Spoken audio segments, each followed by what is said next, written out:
The elevator doors closed. Then everything stopped. Mason Reed stood frozen as the lights flickered, trapped between floors with the one person who could destroy his career with a single word. Victoria Hale, Manhattan's most feared CEO, pressed herself against the wall, her perfectly composed mask cracking as the small space seemed to shrink around them. What happened in that elevator would change everything. This is the story of an invisible man who became impossible to ignore, and the powerful woman who saw him when nobody else did.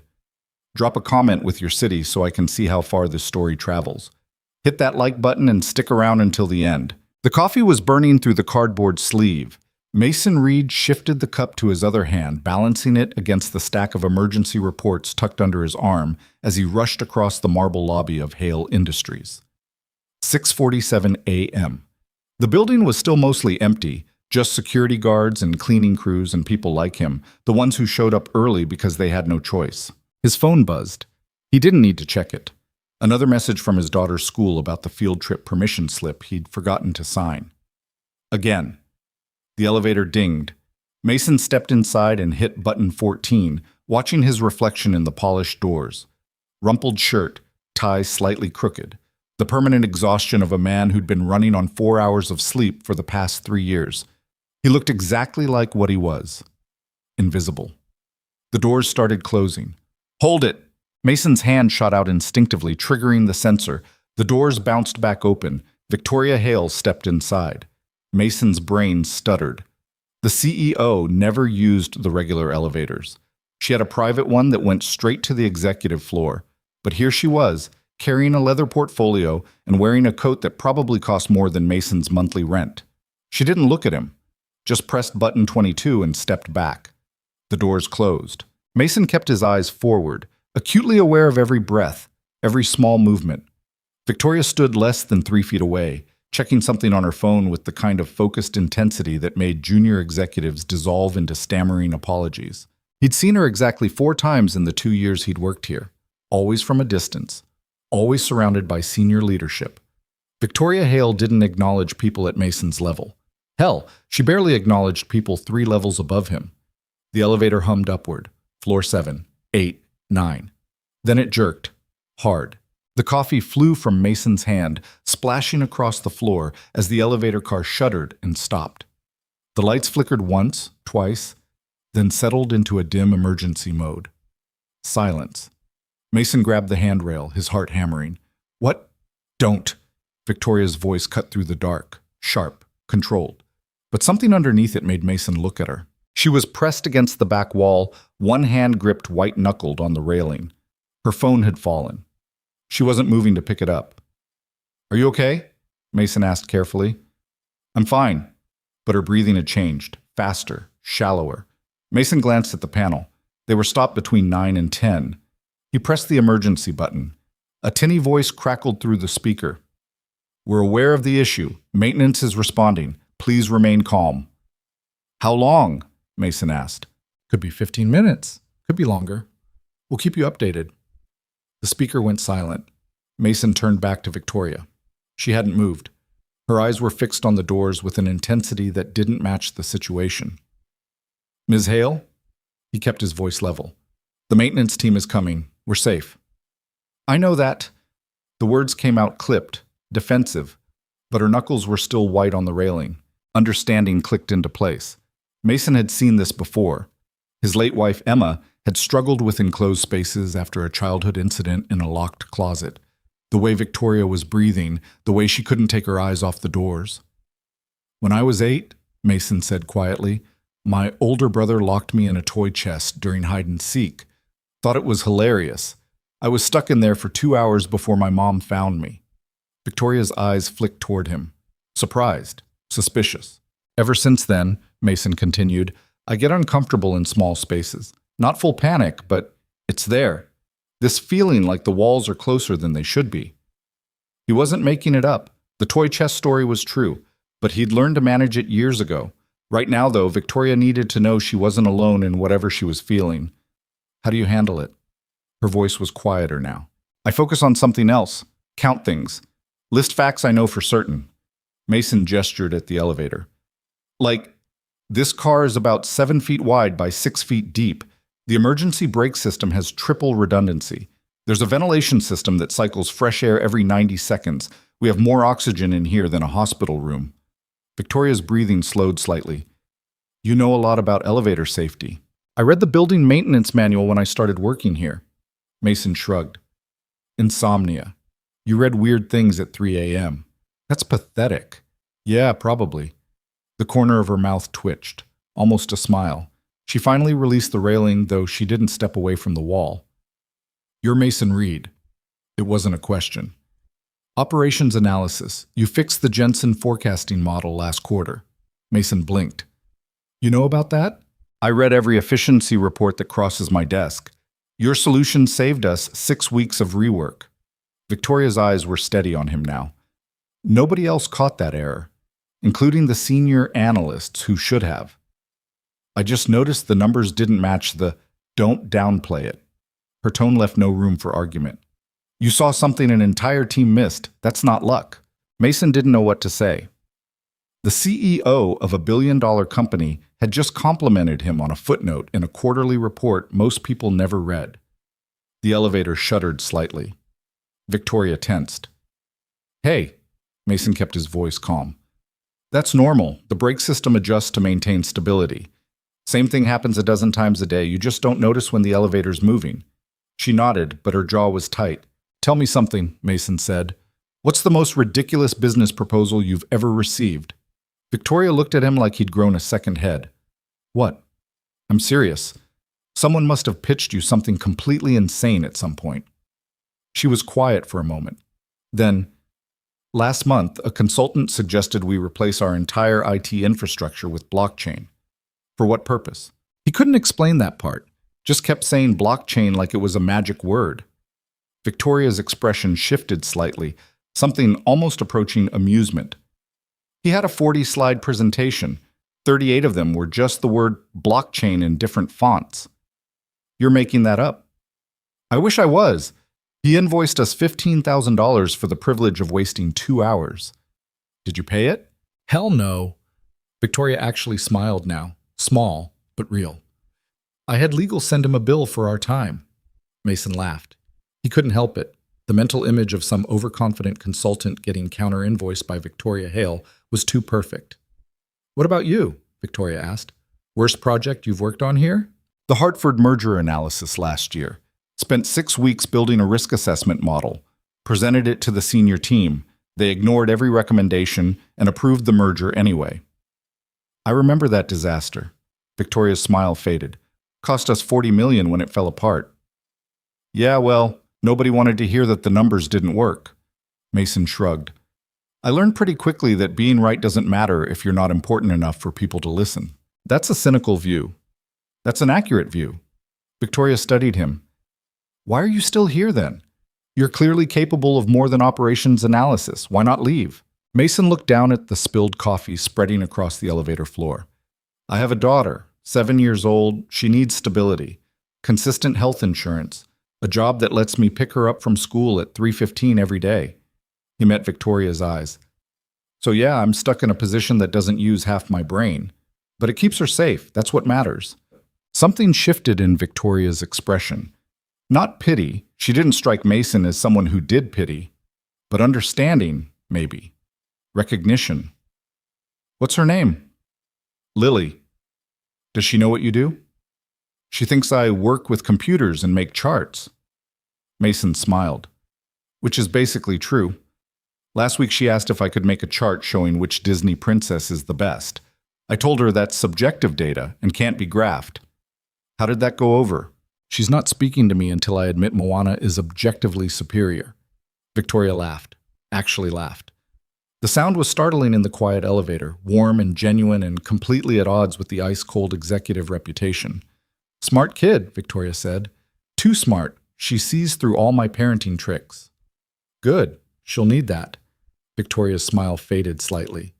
The world isn't kind to people who can't see through bullshit. The elevator speaker crackled. Miss Hale, Mr. Reed, maintenance is working on the motor system now. Should have you moving in about 10 minutes. Copy that, Mason called back. Victoria had relaxed considerably. She wasn't pressed against the wall anymore. Her breathing was normal. The tightness around her eyes had eased. "Thank you," she said quietly. "For what?" "You know what." She met his gaze directly. "You didn't make a thing out of it. You just talked, like a normal person." "You are a normal person." "No, I'm not." Victoria's voice was matter of fact. "I'm a 30-year-old CEO of a company with 8,000 employees and $6 billion in annual revenue. I sit in rooms with men twice my age who resent every breath I take. Normal people don't live like this."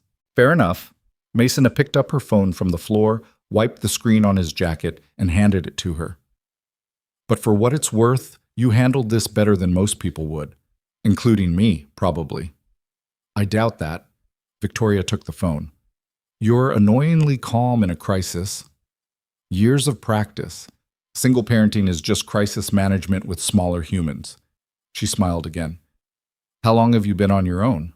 3 years. My wife, Emma, she had an undiagnosed heart condition, collapsed at work one day and didn't make it to the hospital."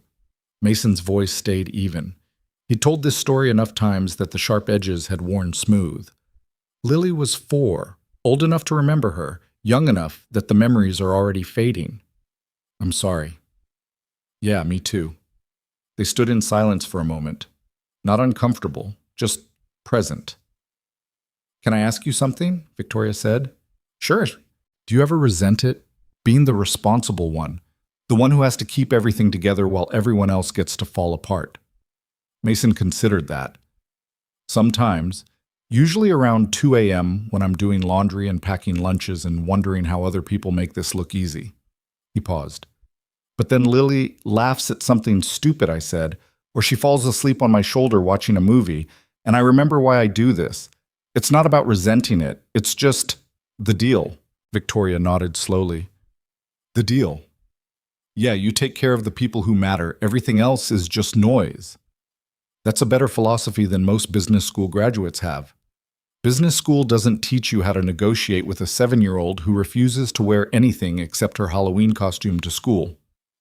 "What was the costume?" "A dinosaur. She wore it for 6 straight days. I gave up." Victoria laughed again. Strategic surrender. "Exactly." The elevator shuddered, then hummed. The lights brightened. They were moving again. Mason felt the car rise smoothly past floor 10, 11, 12.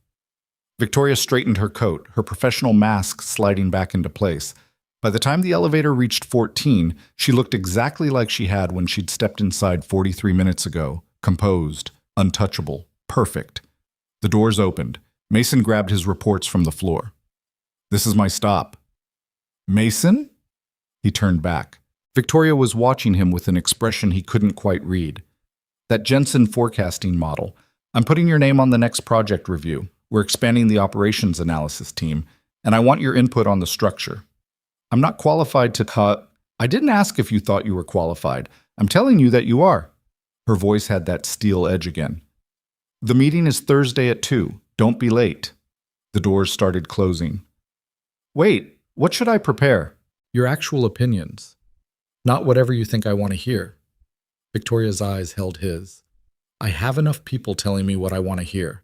I need someone who will tell me when the numbers don't work." The doors closed. Mason stood in the empty hallway, staring at his reflection in the polished elevator doors. What the hell just happened? The rest of the day passed in a blur. Mason tried to focus on the market analysis report due by end of week, but his brain kept circling back to the elevator, to Victoria's laughter, to the way she'd looked at him when she said, "I need someone who'll tell me when the numbers don't work." At 3:15, he packed up and headed to Lily's school. She burst out of the building like a small explosion, backpack bouncing, brown hair escaping from her ponytail in every direction. Dad, guess what?" Mason caught her in a hug. "What?" "Mrs. Patterson said my story about the space cat was the best in the class. She put it on the wall." "That's amazing, kiddo. I told you that story was good." "You have to say that. You're my dad." Lily grabbed his hand as they started walking. "But Mrs. Patterson doesn't have to say it, so it's real." Fair point. They stopped at the corner store for snacks. Granola bars for Lily, terrible coffee for Mason. The woman behind the counter knew them by name now. That's what happened when you showed up at the same place, same time, every single day for 3 years. Routine, stability. The architecture of a life built around one small person who needed him to be predictable. "How was your day?" Lily asked, swinging his hand as they walked. "Weird, actually." "Good weird or bad weird?" "Not sure yet." Mason squeezed her hand. "I got stuck in an elevator." Lily's eyes went huge. "Were you scared?" "Little bit, but I wasn't alone." "Who was with you?" "My boss. Well, not my direct boss, the boss of the whole company." "Is she nice?" Mason thought about Victoria pressed against the elevator wall, fighting down panic she'd never admit to feeling. About the way she'd laughed when he told her about Lily's Disney princess debate. "Yeah," he said. "I think she is." Thursday at 1:55 p.m., Mason stood outside conference room C, fighting the urge to turn around and run. This was insane. He'd been working in operations analysis for 2 years, barely above entry level. He had no business sitting in a meeting about department restructuring. The door opened. Victoria's assistant, a sharp-eyed woman named Michelle, gestured him inside. "Mr. Reed, you're right on time." The conference room was full. Mason recognized most of the faces. Senior analysts, department heads, people who'd walked past his desk 1,000 times without seeing him. Victoria sat at the head of the table, reading something on her tablet. She glanced up when Mason entered. "Take a seat." There was exactly one empty chair. Right next to her, Mason sat. David Chen, the VP of Operations, was mid-sentence about efficiency metrics when he noticed Mason. His words stuttered to a stop. "I'm sorry," David said, looking at Victoria. "I thought this was a senior leadership meeting." "It is." Victoria didn't look up from her tablet. "Continue." David's confusion was visible, but he continued. For the next 20 minutes, Mason listened to the senior team discuss restructuring proposals that would affect hundreds of employees. Most of the ideas were sound. A few were actively terrible but wrapped in enough corporate jargon that nobody wanted to challenge them.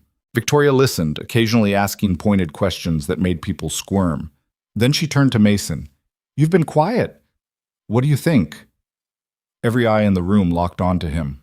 Mason's throat went dry. "About which part?" "All of it. You read the proposal I sent you yesterday. Give me your analysis." She'd sent him a 100-page restructuring proposal at 11 p.m. Mason had stayed up until 2 a.m. reading it, making notes in the margins, cross-referencing the financial projections against current departmental performance data. He'd assumed it was just background information. Apparently not. "The efficiency goals are aggressive, but achievable," Mason said slowly.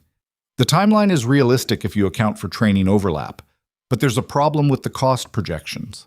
"Explain." Victoria's tone was neutral, but her eyes were sharp.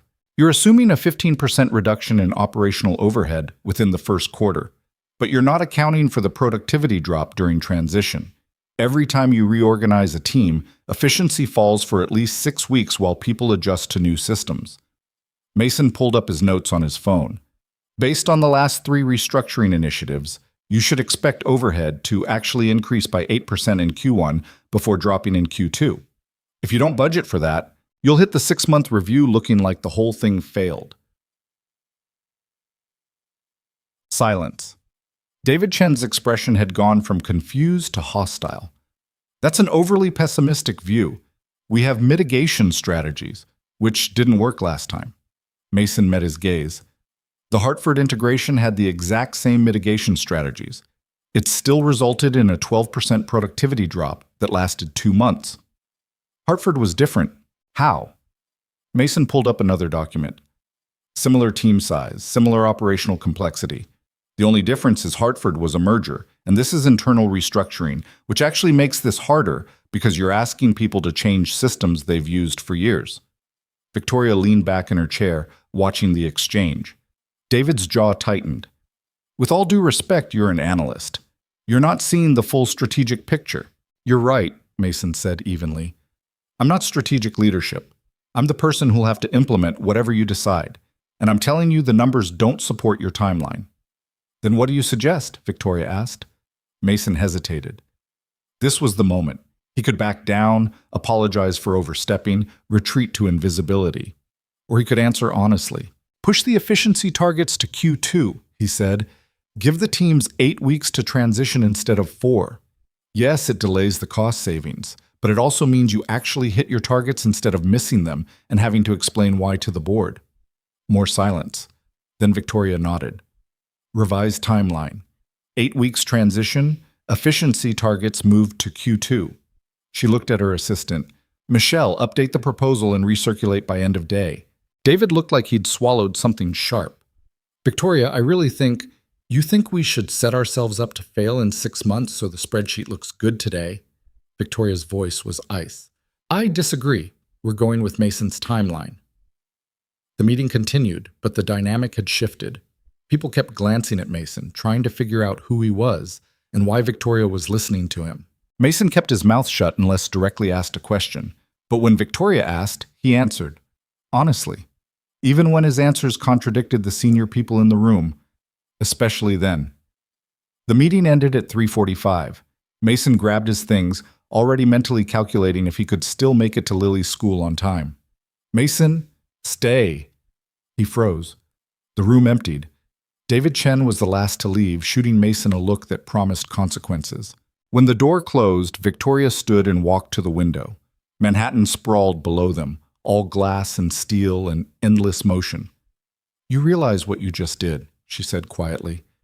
I disagreed with a VP in front of the entire senior team. Mason's stomach churned. Yeah, I realize. David Chen has been here for 12 years. He has the board's ear. He does not like being contradicted. I know.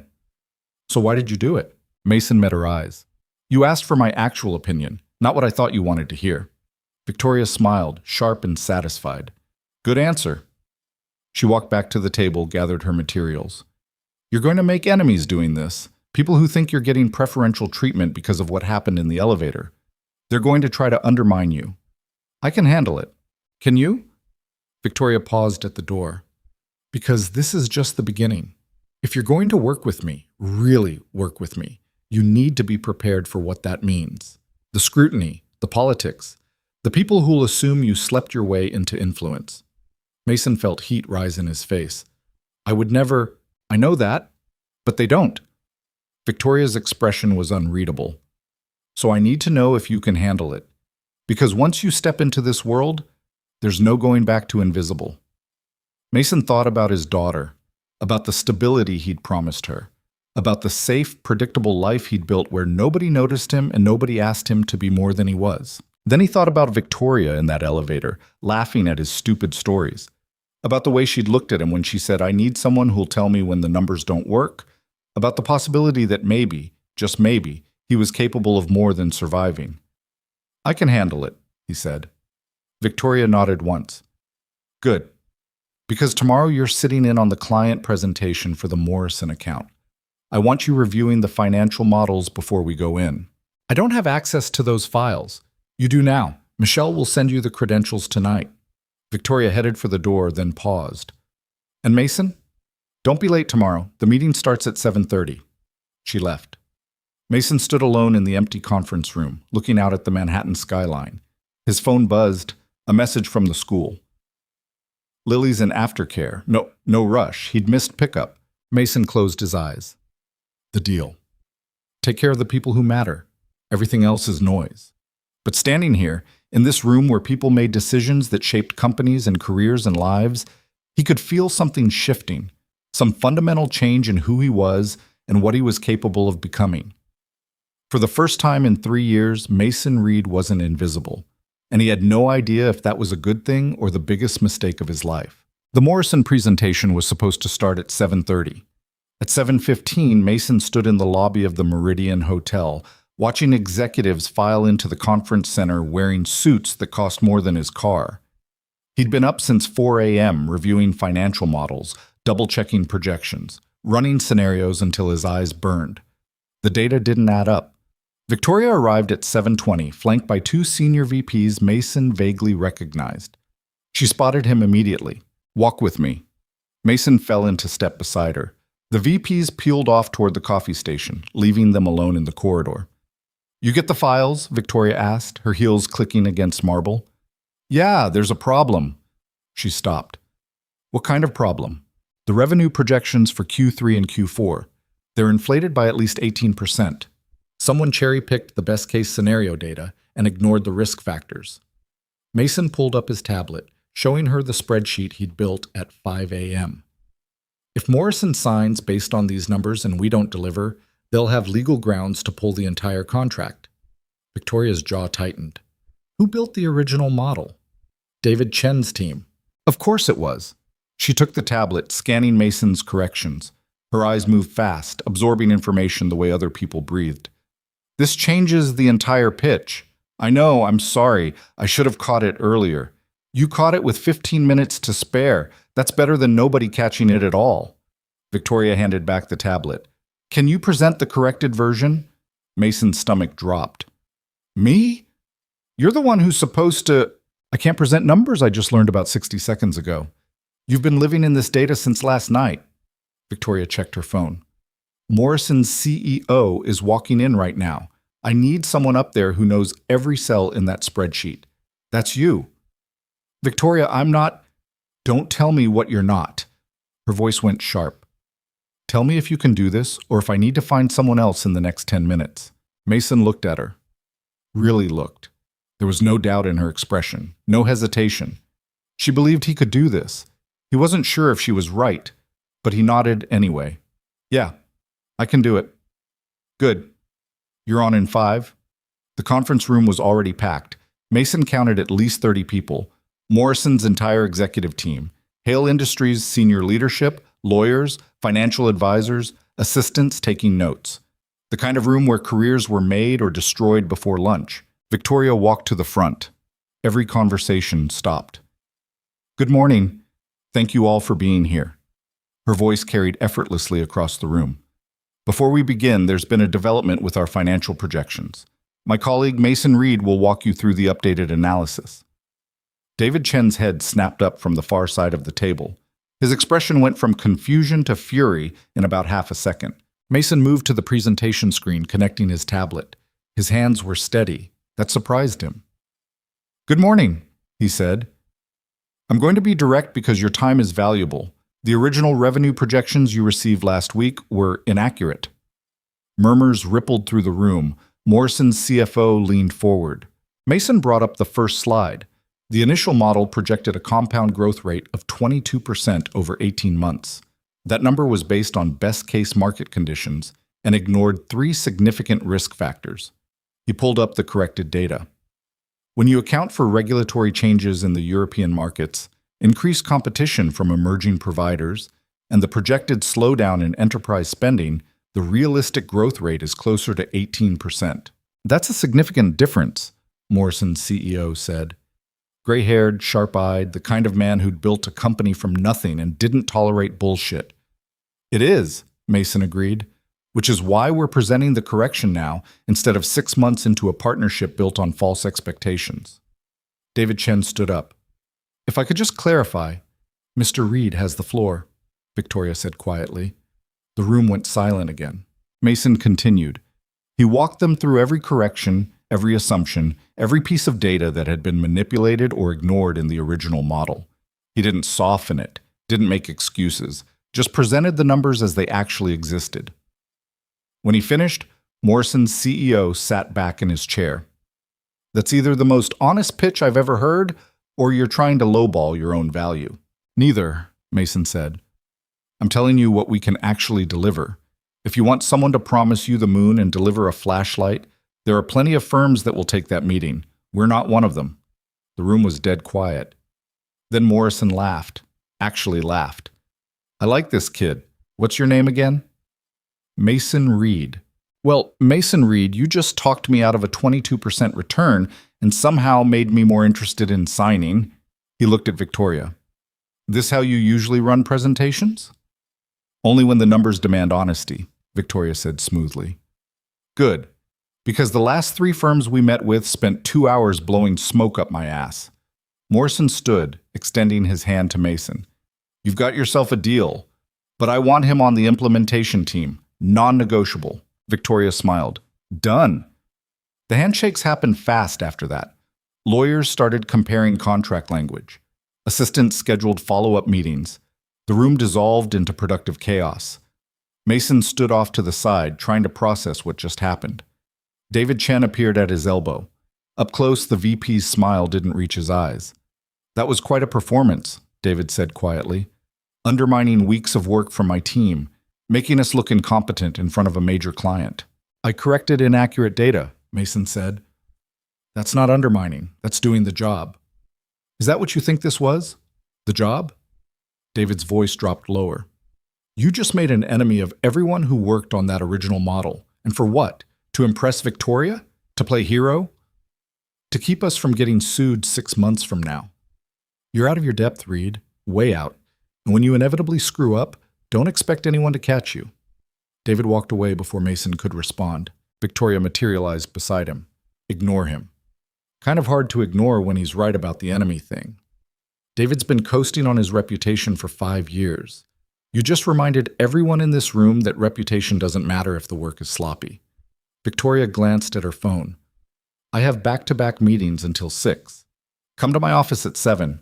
We need to talk about your new role." "What new role?" But she was already walking away, pulled into a conversation with Morrison's legal team. Mason left the hotel feeling like he'd just run a marathon. His phone showed 12 missed calls. 3 from Lily's school. Shit. He called back immediately. "Mr. Reed?" The school secretary sounded annoyed. "We've been trying to reach you about Lily's field trip tomorrow. She's the only student who hasn't turned in a permission slip." "I know. I'm sorry. I'll sign it tonight." "The deadline was yesterday. Without the form, she can't attend." Lily was going to be devastated. She'd been talking about the Science Museum trip for weeks. "Is there any way—" "Policy is policy, Mr. Reed. Perhaps next time you could prioritize school communications." The line went dead. Mason stood on the sidewalk outside the Meridian, watching cabs flow past. A year ago, his biggest stress was making sure Lily's lunches were packed and her homework was done. Now he was presenting to CEOs and making enemies of VPs and forgetting the basic shit that actually mattered. His phone buzzed. A text from Victoria. "Good work today. Don't second-guess yourself." He stared at the message for a long moment, then pocketed his phone and headed back to the office. That night, Lily cried when he explained about the field trip. Not the loud, dramatic kind of crying, the quiet, disappointed kind that was somehow worse. "Everyone else is going," she said, wiping her eyes with her sleeve. "I'm going to be the only one stuck in the boring classroom. I know, kiddo, I messed up. I'm really sorry." "You always mess up lately." Her voice was small. "You're never home. You forget everything. It's like you don't even care anymore." The words hit harder than they should have. "Lily, that's not— I'm going to bed." She left the kitchen before Mason could figure out what to say. Her bedroom door closed with a soft click that felt louder than slamming. Mason sat at the kitchen table, surrounded by the debris of another failed dinner, takeout containers, unopened mail, Lily's homework he was supposed to check 3 days ago. His phone buzzed. Work email. Another one. And another. He turned the phone face down and didn't look at it for the rest of the night. At 7 p.m. the next evening, Mason knocked on Victoria's office door. "Come in." The office was glass and steel and minimalist furniture that probably cost more than most people made in a year. Floor-to-ceiling windows showed Manhattan lit up against the darkness, a view that made Mason feel like he was floating above the world instead of living in it. Victoria was at her desk, reading something on her computer. She didn't look up. "Close the door." Mason did. "Sit." He sat in one of the uncomfortable modern chairs facing her desk. Victoria finished whatever she was reading, then turned her full attention to him. "Morrison wants you on the implementation team. That means you're moving out of operations analysis." "To where?" "Strategic development. You'll report directly to me." She pulled up an organizational chart on her screen, turned it so Mason could see. "New title. Significant pay increase. Access to executive-level projects. You'll be in the room for major decisions." Mason stared at the chart. His name was 3 levels higher than it had been this morning. "This is insane," he said quietly. "This is what you earned. I've been here 2 years. Most of the people in strategic development have been here for 10. And none of them caught the errors you caught. None of them had the guts to present corrections in front of a room full of executives. Victoria leaned back in her chair. You think I'm promoting you because I like you? I'm promoting you because you're good at this, better than people with twice your experience. People are going to say, Dee, I don't care what people say. Her voice went flat. I care about results. You deliver results. That's all that matters. Mason wanted to believe her, but he kept thinking about David Chen's expression, about the whispers he'd already heard in the break room, about Lily crying because he'd forgotten another permission slip. Can I ask you something? He said. Go ahead. Why me? You could have anyone, people with MBAs from schools I couldn't afford to visit, people who've been groomed for leadership their whole careers. Why take a chance on a single dad who barely scraped through state college? Victoria was quiet for a moment. When she spoke, her voice was different, softer. When I was 23, I was the youngest VP this company ever hired. Everyone said I only got the position because my father was on the board. They said I was unqualified, inexperienced, that I'd crash and burn within a year. Your father was on the board? For 6 months. Then he died. Heart attack during a golf game. She looked out at the city. Suddenly I didn't have his protection anymore, just his reputation and a company full of people waiting for me to fail. But you didn't. No, I worked twice as hard as everyone else. Made decisions nobody else had the spine to make. Fired people who needed firing, promoted people who deserved it, even when it pissed off the old guard. Victoria turned back to him. You know what I learned? The people who earn their position are always better than the people who inherit it. You've earned this, Mason. Don't let anyone tell you otherwise. Mason didn't know what to say to that.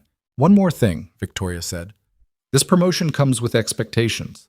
Late nights, travel, high-pressure situations where failure isn't an option. Her eyes held his. I need to know you can handle that. Because if your daughter needs you to be home at 3:15 every day, this isn't going to work. There it was.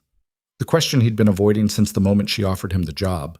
I have help now, Mason said slowly. My neighbor, Mrs. Chen, no relation to David, she's retired. She's been asking if she can pick up Lily sometimes. Says she misses having kids around. That's not an answer. I can handle it. Mason met her gaze. I'm not going to lie and say it'll be easy, but I can make it work. Victoria studied him. Okay. You start Monday. Michelle will send you the onboarding materials. Mason stood to leave. Mason? He turned back. Victoria's expression had shifted, still professional, but something else underneath. For what it's worth, I think you're going to be great at this. Thanks. Don't thank me. Just prove me right. The next 3 weeks were brutal. Mason's new role meant 14-hour days, emergency calls at midnight, presentations he had to build from scratch with 4 hours' notice. He sat in meetings with executives who resented his presence and made it known through carefully polite hostility. He reviewed contracts, analyzed risk assessments, built financial models that other people would present as their own work. And he was good at it, better than good. The strategies he suggested actually worked. The problems he identified were real. Slowly, grudgingly, people started listening when he spoke. But the cost was mounting. Mrs. Chen picked up Lily from school most days now.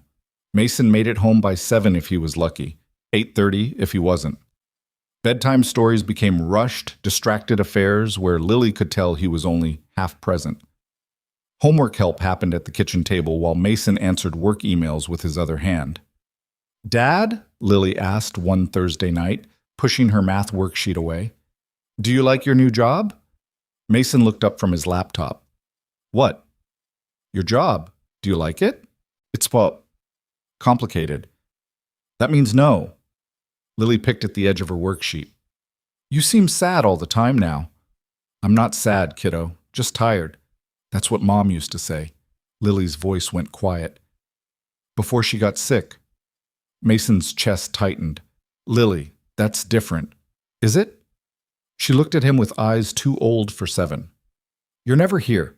And when you are here, you're on your phone. It's like you're disappearing. Mason closed his laptop.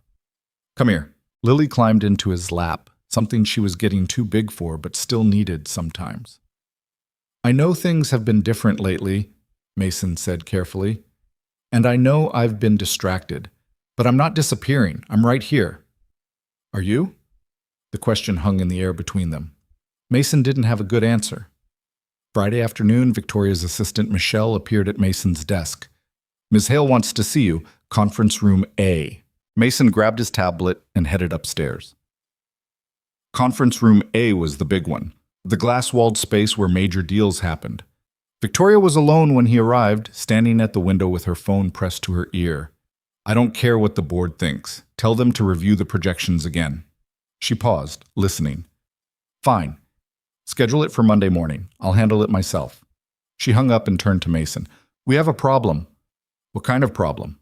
The Westfield acquisition. We've been negotiating for 8 months. The deal was supposed to close next week. Victoria pulled up documents on the conference room screen. This morning, their CEO called to say they're getting cold feet. Something about our Q3 performance not meeting expectations. Mason scanned the documents. Our Q3 numbers were solid. They were, but Westfield's board is spooked by rumors that we're having internal instability. Apparently someone's been feeding them stories about executive turnover and strategic uncertainty. Who?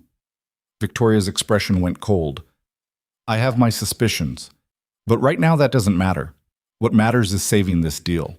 Westfield represents 18% of our projected growth for next year. If this falls apart, it affects everything. What do you need from me? I need you to come to San Francisco, tomorrow. Westfield's CEO agreed to a face-to-face meeting Sunday afternoon. I want you there to walk through the financials, answer their concerns, show them we're not some unstable house of cards. Mason's brain stuttered. Tomorrow? As in tomorrow Saturday? Flight leaves at 6 a.m. We'll be back Sunday night. I can't. Lily has a birthday party on Sunday. I promised her I'd take her. Victoria's expression didn't change. I understand that's difficult, but this is part of the job, Mason. I told you there would be times when... I know what you told me. Mason's voice came out sharper than he intended. But this is my daughter's best friend's birthday. She's been looking forward to it for weeks. I already bailed on the museum trip. I can't keep doing this to her.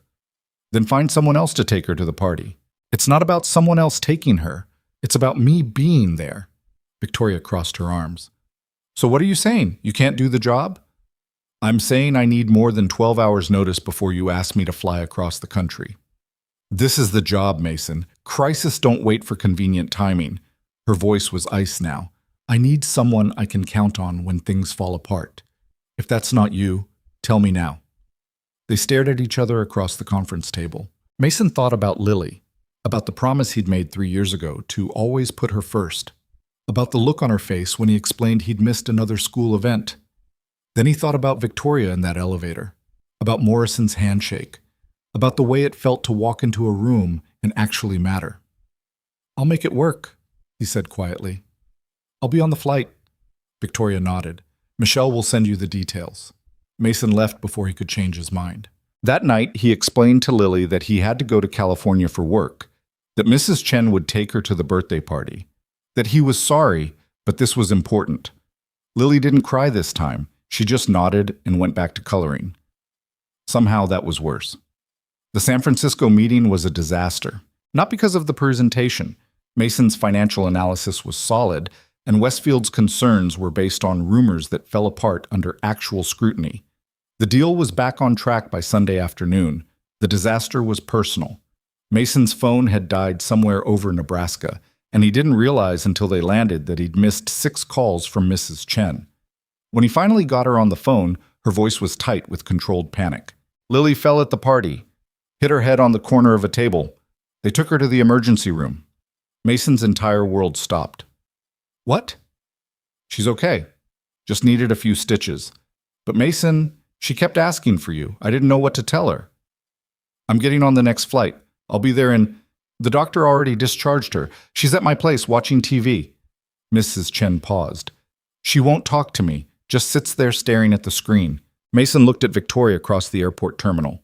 She was on her phone, probably already moving on to the next crisis.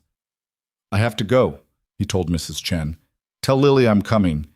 He hung up and walked over to Victoria. I need to catch an earlier flight. She looked up. What happened? Lily got hurt. She's okay, but I need to get home. Victoria's expression shifted. Go. I'll handle the follow-up with Westfield.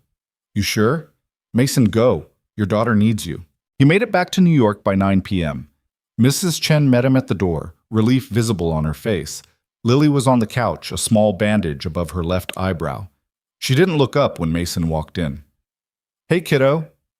Nothing. Mason sat beside her. Mrs. Chen told me what happened. That must have been scary. It hurt. Lily's voice was flat. But you weren't there. I know. I'm sorry. You're always sorry. She finally looked at him, and Mason saw something in her eyes he'd never seen before. Not anger, resignation, like she'd already accepted that this was how things were now.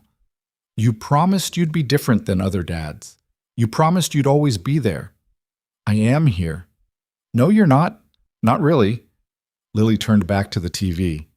You're somewhere else all the time, even when you're in the same room. Mason didn't have an answer for that, because she was right.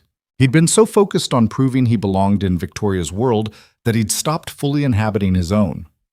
Later that night, after Lily was asleep, Mason sat at his kitchen table staring at his laptop. An email from Victoria had come through an hour ago. Westfield signed. Deal closes Friday. Couldn't have done it without you. Thank you. He should have felt proud, accomplished. Instead, he just felt hollow. His phone buzzed, a text from an unknown number. This is David Chen. We need to talk. Tomorrow, 7 a.m., coffee shop on 43rd. Come alone. Mason stared at the message. Nothing good ever started with come alone. But he texted back anyway. I'll be there. Because at this point, what did he have to lose? The coffee shop on 43rd was the kind of place that existed in every city. Worn booths, fluorescent lighting that made everyone look slightly dead. Coffee that tasted like it had been sitting on the burner since yesterday. David Chen was already there when Mason arrived at 6:55, sitting in a corner booth with his back to the wall like he was expecting trouble. Mason slid into the seat across from him. You're early, David said. So are you. They sat in silence for a moment. A tired waitress appeared, poured coffee neither of them had asked for, and disappeared again. David wrapped his hands around the mug. I'm going to be direct because I don't like you and you don't like me, so there's no point pretending otherwise. Okay. Victoria's protecting you. You realize that, right? David leaned forward. Every time someone questions your qualifications, she shuts them down. Every time you make a mistake, and you will make mistakes, she covers for you. You think that's because you're special? Because you earned it? Mason kept his expression neutral. Why don't you tell me what you think it is? I think you got stuck in an elevator with the CEO and somehow charmed your way into her good graces. Maybe it's innocent. Maybe it's not. But either way, you're in over your head. David took a sip of his coffee, grimaced. The Westfield deal? That should have been mine. I've been working that acquisition for 8 months, but Victoria pulled me off it and sent you instead. She needed someone who could fix the financial presentation on short notice. She needed someone she could control. David's voice went cold. You think you're the first person she's elevated like this? 3 years ago, it was Marcus Webb. Brilliant strategist, everyone said. Victoria gave him the same treatment, promoted him fast, brought him into the inner circle, made him feel indispensable. Then he made one bad call on a merger, and she threw him under the bus so fast his head spun. He's working at a mid-tier consulting firm in Chicago now. Mason had heard the name Marcus Webb before, whispered in break-room conversations that stopped when he walked in. Why are you telling me this? Mason asked. Because I'm not the only one who sees what's happening. There's a group of us, senior leadership, who've been here long enough to recognize the pattern. David pulled out his phone, showed Mason a message thread. Names Mason recognized. VPs, directors, people with real power. We're documenting everything, every favor Victoria gives you, every rule she bends, every time she prioritizes you over people who've actually earned their positions. For what purpose? Insurance. When this inevitably blows up, and it will, we want to make sure the damage doesn't take down the whole company. David pocketed his phone. I'm giving you a chance to walk away now. Take a lateral move to another department. Get out from under Victoria's shadow before you get burned. Mason looked at him. Really looked. David wasn't lying. He genuinely believed he was doing the right thing, protecting the company from what he saw as Victoria's reckless favoritism. I appreciate the warning, Mason said carefully, but I'm not interested in a lateral move. Then you're an idiot? Maybe, But I'm not running because a few senior VPs are pissed that someone new is getting opportunities they think should be theirs. David's jaw tightened. You don't understand how this works. You think competence matters? Talent matters? In a company this size, politics is everything. And right now you're on the wrong side of the politics. I'm on Victoria's side. That seems like the right side to me. Until it's not. David stood, dropped a $5 bill on the table for the coffee. When this falls apart, don't say I didn't warn you. He left. Mason sat alone in the booth, staring at his untouched coffee. His phone buzzed. A text from Victoria. Board meeting moved to 9 a.m. Need you there. Bring the Westfield closure analysis. He texted back a confirmation, then sat there for another 10 minutes trying to figure out if David was right. The board meeting was exactly as hostile as Mason expected. 12 board members sat around an enormous table in a room designed to make visitors feel small. Mason recognized a few faces from photos in the lobby. Industry titans, investors with portfolios bigger than some countries' GDP, the kind of people who shaped markets with casual conversations. Victoria sat at the head of the table looking like she belonged there, which she did. But the tension in the room suggested not everyone agreed. Before we move to the Westfield discussion, said an older man Mason didn't recognize, I'd like to address a concern several board members have raised regarding recent personnel decisions. Victoria's expression didn't change. Which decisions specifically? The rapid advancement of certain employees without standard vetting procedures. The man glanced at Mason.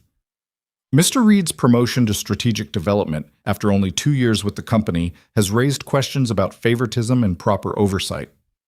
Mason felt every eye in the room land on him. Mason's promotion was based on performance, Victoria said evenly. He's delivered results on every project assigned to him, including saving the Morrison account and closing the Westfield deal. With your direct support and intervention, another board member chimed in, a woman in her 60s with steel gray hair. We're concerned about the optics of such obvious preferential treatment. Optics? Victoria's voice went dangerously quiet. We're talking about a man who caught a $20 million error in our Morrison presentation, who rebuilt our Westfield analysis in 48 hours when the original team failed. You're concerned about optics while he's delivering actual value? We're concerned, the older man said, that your judgment may be compromised regarding Mr. Reed specifically. The implication hung in the air like smoke. Mason's face went hot. He started to stand, to defend himself, to say something. Don't. Victoria's voice was sharp. She wasn't looking at him. Her eyes were locked on the board. If you have concerns about my judgment, say it directly instead of hiding behind coded language. Fine. The steel-haired woman leaned forward. We're concerned you're showing favoritism to an employee you may be personally involved with. And before you deny it, we've seen the reports. Late-night meetings, private dinners, travel arrangements where you specifically requested him on your team. I specifically request competent people on my team, Victoria said. That's called management. It's called a conflict of interest if there's a personal relationship involved. The room went completely silent. Victoria stood slowly. When she spoke, her voice could have cut glass. My personal life is none of this board's business unless it affects company performance. Show me one project where Mason's involvement led to a negative outcome. Show me one decision where personal feelings compromised results. You can't, because it hasn't happened. Yet, the older man said quietly. Yet, Victoria agreed. So until it does, I suggest we focus on actual business instead of gossip. Victoria, the Westfield deal closed Friday, 18 months ahead of projected timeline. Revenue projections exceed our initial estimates by 12%. Mason's financial analysis was instrumental in making that happen. Victoria pulled up documents on the conference room screen. You want to question my judgment? Question results. Everything else is noise. The meeting continued, but the damage was done. Mason could feel the board members' eyes on him throughout the rest of the discussion, evaluating, judging, finding him wanting. When it finally ended, Victoria caught his arm as they left the room. Ignore them. They think we're sleeping together. Mason's voice was low, urgent. That's what they were implying, right? They were implying exactly that. Are we sleeping together? The question came out before Mason could stop it. Victoria's expression was unreadable. That's an interesting question to ask in a corporate hallway. I need to know what this is. Because if the board thinks, if people are saying, Mason ran a hand through his hair. I have a daughter who depends on me. I can't afford to lose this job because of rumors about something that may or may not be happening. May or may not be happening, Victoria repeated softly. That's one way to put it. Victoria, not here. She glanced down the hallway where assistants and junior executives were pretending not to watch them. My office, 20 minutes. She walked away before Mason could respond. 20 minutes later, Mason stood in Victoria's office while she closed the door behind him. The click of the lock felt louder than it should have. Sit, she said. Mason sat. Victoria moved to the window, her back to him. The Manhattan skyline stretched out behind her, glass and steel and endless ambition. When I was 25, she said quietly, I was engaged. His name was Andrew. Harvard MBA, investment banking, family money, everything my father thought I should want. Mason waited. 3 weeks before the wedding, I found out he'd been telling people that once we were married, I'd step back from the company, focus on family, let him handle the serious business while I played at being executive. Victoria's reflection in the window was expressionless. I broke off the engagement. My father was furious, said I was throwing away a perfect match because of pride. What did you say? I said I'd rather be alone than with someone who saw me as an accessory to his ambition. She turned to face him. I haven't dated anyone seriously since then. Haven't let anyone close enough to matter. It's easier that way, cleaner. Until a single father got stuck in an elevator with me and treated me like a person instead of a title. Victoria's voice was carefully neutral. Until someone walked into a boardroom full of executives and told them they were wrong without flinching. Until I met someone who made me remember what it feels like to be seen. Mason's chest tightened. Victoria. I'm not good at this, she said. Feelings. Vulnerability. All the things normal people seem to manage without thinking. I've spent 10 years building walls so high nobody could see over them. And then you showed up and somehow found a door I didn't know was there. I don't know what you want me to say. I want you to tell me if this is real. Victoria moved closer. Because if it's just gratitude for the promotion or ambition or whatever else people will assume, then we stop now. I don't do complicated. It's real, Mason said. The words felt like jumping off a cliff. I don't know what the hell it is, but it's real. I think about you constantly. I look for reasons to stay late so I can see you. When something happens, good or bad, you're the first person I want to tell. He stood, closing the distance between them. But I have a daughter who already lost one parent. I can't lose this job. I can't mess this up. Then don't mess it up. It's not that simple. The board already thinks. I don't care what the board thinks. Victoria's voice was fierce now. I've spent my entire career doing what other people expected. Following rules, playing politics, being the perfect CEO they all needed me to be. And I'm exhausted, Mason. I'm 30 years old and I'm so tired of pretending I don't want things. What do you want? She kissed him. It wasn't gentle or tentative.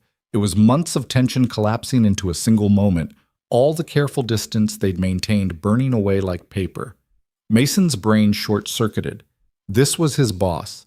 This was the CEO of a billion-dollar company. This was... Victoria pulled back, breathing hard. Still think it's not real? I think we're both about to make a huge mistake. Probably. She smiled, and it transformed her entire face. But I'm done pretending I care about what probably is right. Mason kissed her this time, slower, deeper, like he was memorizing the moment because he knew it would change everything. When they finally broke apart, Victoria rested her forehead against his. This stays between us, she said quietly, not because I'm ashamed, but because the moment people know, everything becomes about that instead of the work. And I need you to succeed on your own merits, not as the CEO's boyfriend. Boyfriend, Mason repeated. That's what we're calling this. Do you have a better term? No, just feels strange to have a title for something that started in an elevator. Victoria laughed softly. Everything about this is strange, but strange doesn't mean wrong. Mason's phone buzzed. He pulled it out reluctantly. A message from Mrs. Chen. Lily's asking when you'll be home. She seems sad. Reality crashed back in. I have to go, Mason said. Victoria stepped back immediately. Of course. I'm not... This isn't me running away. But Lily's been through a lot lately, and I need to... You don't have to explain. Victoria's professional mask was sliding back into place. Your daughter comes first. That's not negotiable. Mason headed for the door, then paused. What happens now?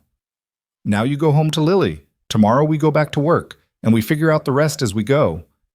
Victoria's expression softened slightly. One crisis at a time, right?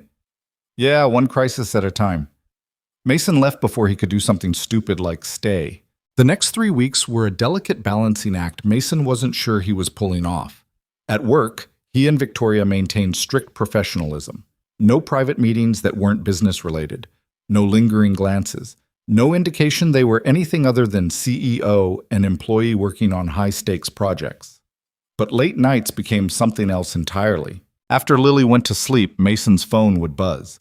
Sometimes it was Victoria asking about a contract clause or financial projection. Sometimes it was just her voice on the other end saying she couldn't sleep and wanted to hear him talk. They met for dinner once, at a restaurant 40 blocks from the office, where nobody from Hale Industries would recognize them. Sat across from each other like normal people having a normal date, talking about everything except work. Tell me about Emma, Victoria said over dessert. Mason looked up, surprised. Why? Because she was important to you. Because Lily mentions her sometimes, and I want to understand. So Mason told her about meeting Emma in a college literature class where they were both struggling through Paradise Lost, about their terrible first apartment with the heater that only worked on Tuesdays, about the way Emma laughed at her own jokes before she finished telling them. She would have liked you, Mason said finally. She had this thing about people who said what they meant, no games. You would have driven each other crazy and been best friends within a week. Victoria was quiet for a moment. Do you feel guilty about this? Sometimes. Not because I think Emma would be angry. She'd probably tell me I'm an idiot for overthinking it. Mason traced the rim of his water glass. But because moving forward feels like leaving her further behind. Does that make sense? Yeah, it does. They didn't go home together that night. Couldn't risk it. But Victoria kissed him in the shadow between streetlights, hidden from the world, and it felt like the most honest thing Mason had done in years. At home, Lily was adjusting to the new normal with the resilience of childhood and the skepticism of someone who'd been disappointed before. Is your boss nice to you? She asked one night during dinner. Mason looked up from his laptop. What? Miss Hale. Is she nice? Yeah, she's nice. Why? Lily shrugged, pushing pasta around her plate. You smile more when you talk about work now. You used to just look tired. I still look tired. Different tired. Like you're tired but happy, instead of tired and sad. Mason closed his laptop, giving her his full attention. Do I seem happier? Sometimes, when you're not forgetting stuff. Lily's expression was serious. Are you going to marry her? Mason nearly choked on his water. What? No, where did that come from? Jessica at school said when grown-ups smile about other grown-ups, it means they're in love and going to get married. Jessica at school is 7 years old and doesn't know what she's talking about. So you're not in love with Ms. Hale? The question was so direct, so innocent, that Mason didn't have a prepared answer. It's complicated, kiddo. That's what adults say when the answer is yes, but they don't want to admit it. Lily took a bite of pasta. I don't mind if you like her. Just don't forget about me. I could never forget about you. You forgot the field trip permission slip, and the parent-teacher conference last week, and my doctor's appointment yesterday. Each one hit like a punch. Mason had rescheduled the doctor's appointment twice already. Mrs. Chen had covered the parent-teacher conference. The field trip was still a sore subject. You're right, Mason said quietly. I've been messing up, but I'm trying to do better. Trying doesn't count if it doesn't work.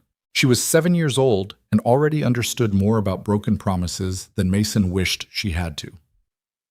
That night, after Lily was asleep, Mason sat at the kitchen table staring at his calendar. Color-coded blocks representing meetings, deadlines, travel. Lily's schedule overlaid in different colors. School events, activities, appointments he'd already missed or would probably miss in the future. His phone buzzed. Victoria. Can't sleep. You awake? Yeah, want to talk? Mason looked at the calendar, at the impossible math of being present in two different lives that kept pulling him in opposite directions. Can I call you? Of course. He dialed. She picked up on the first ring. Hey. Victoria's voice was soft in his ear, different from the boardroom voice everyone else heard.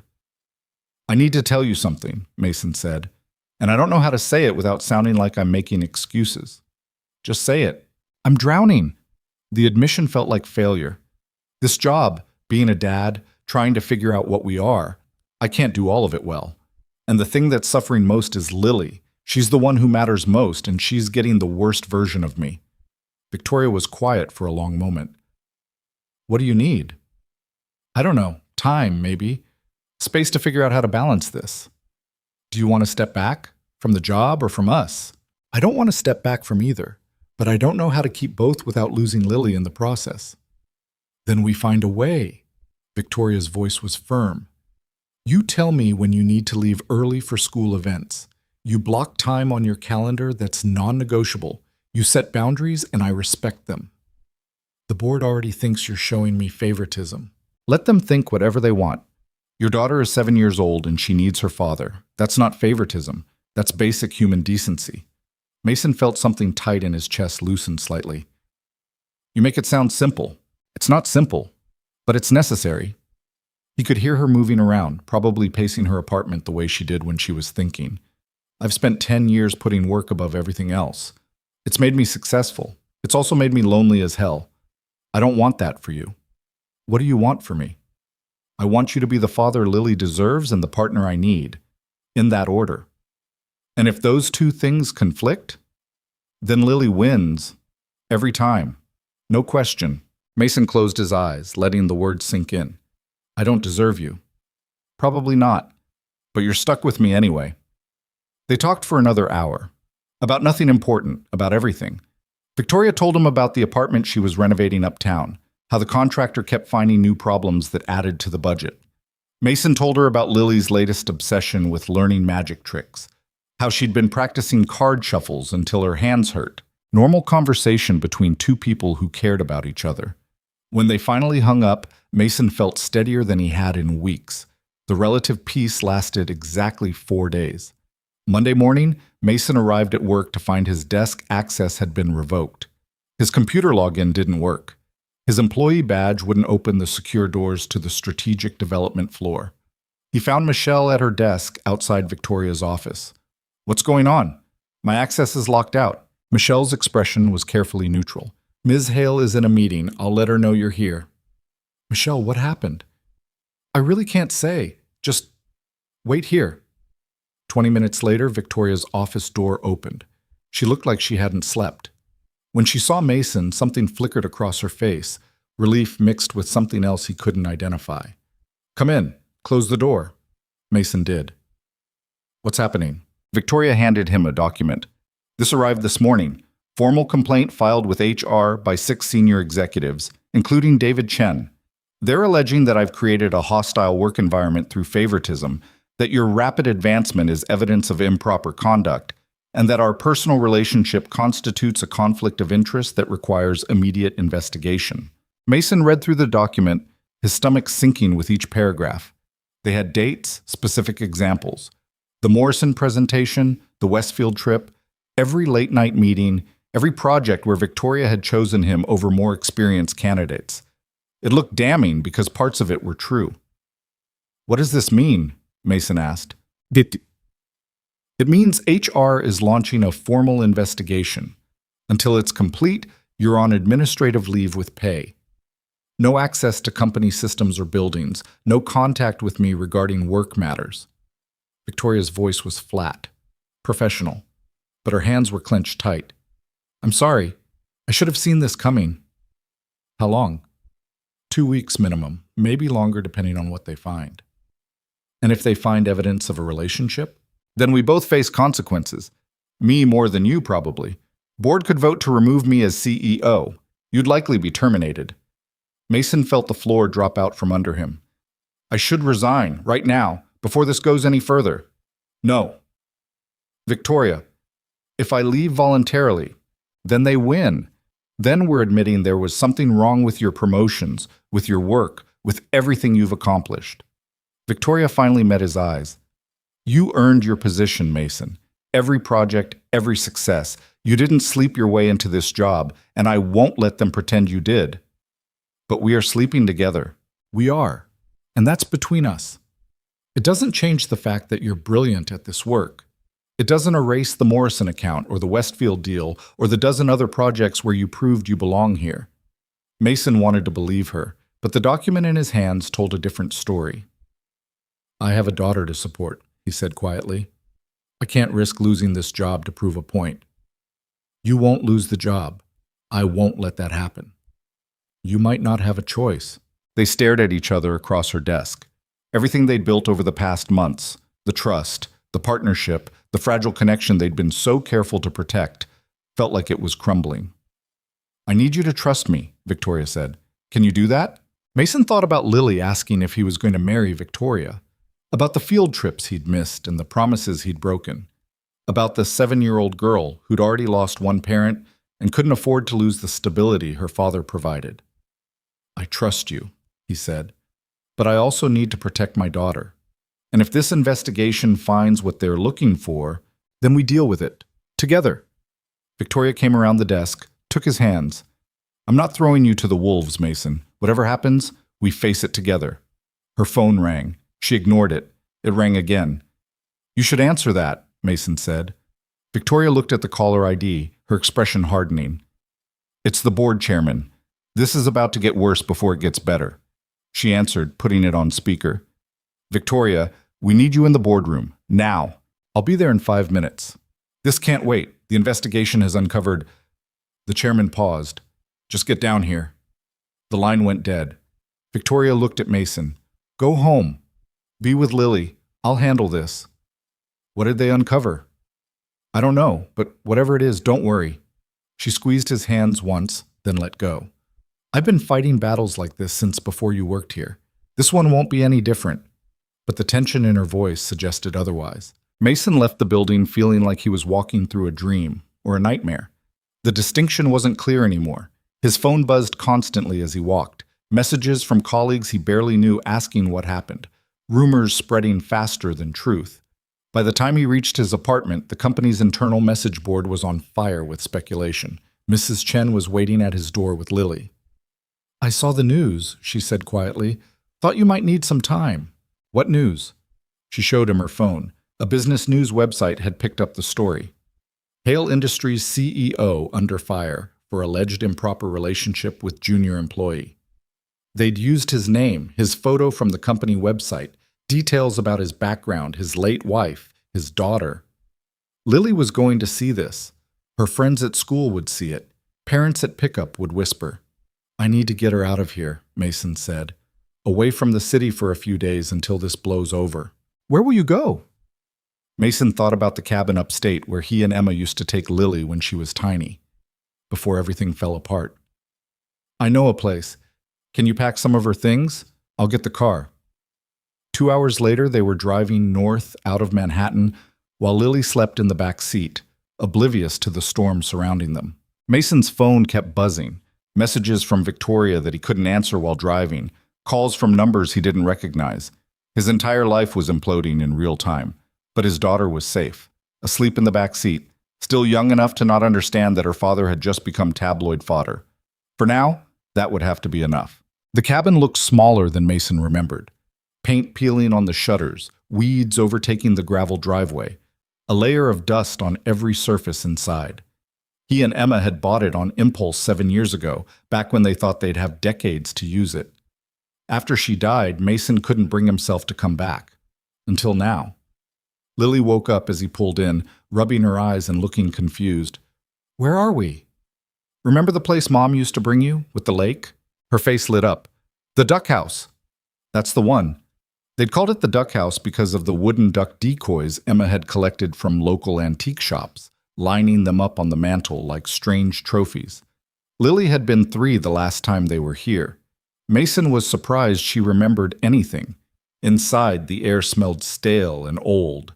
Mason opened windows while Lily explored, her footsteps echoing on the wooden floors.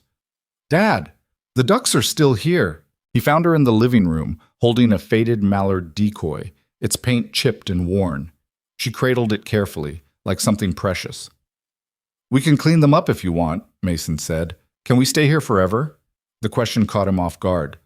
"What?" "Away from the city, where it's quiet." Lily set down the duck, looked at him seriously. "You seem sad there. You're always on your phone or worried about work. You don't seem sad here." Mason crouched down to her level. "We can't stay forever, but we can stay for a few days, just you and me. Promise you won't check your phone every 5 minutes?" "I promise." It was a lie. His phone was already buzzing in his pocket. But Lily smiled, and that felt more important than honesty in the moment. That first night they ate pasta from a can heated on the old gas stove because Mason forgot to stop for groceries. Lily didn't complain. They sat on the porch watching the sun set over the lake, painting the water in shades of orange and red that made everything look on fire. "Do you think Mom liked it here?" Lily asked quietly. "She loved it. Said it was the only place that felt like home." "Do you miss her?" Mason thought about how to answer. The truth was complicated. He missed Emma every day and hardly at all. Missed who they'd been together while knowing he'd changed into someone she wouldn't fully recognize. "Yeah," he said finally, "but different than I used to. It hurts less now. More like remembering something good that's gone instead of feeling like part of me is missing." Lily nodded like she understood. Maybe she did. "Is Ms. Hale going to be like a new mom?" "Kiddo, we're not..." Mason stumbled over the words. "It's complicated. You always say that." "Because it always is." Later, after Lily fell asleep in the room that still had her old toddler drawings taped to the walls, Mason finally looked at his phone. 43 messages, most from numbers he didn't recognize. 3 from Victoria. The first, "Board meeting was brutal. Call me when you can." The second, "Where are you? Need to talk." The third, sent an hour ago. "Please tell me you're okay." Mason stepped outside and dialed her number. She answered immediately. "Where the hell are you?" No greeting, just raw concern. "Upstate. At a cabin Emma and I used to own. I needed to get Lily away from the city before this got worse." "It's already worse." Victoria's voice was tight. "The board voted tonight. I'm being removed as CEO pending the investigation results." Mason felt like he'd been punched.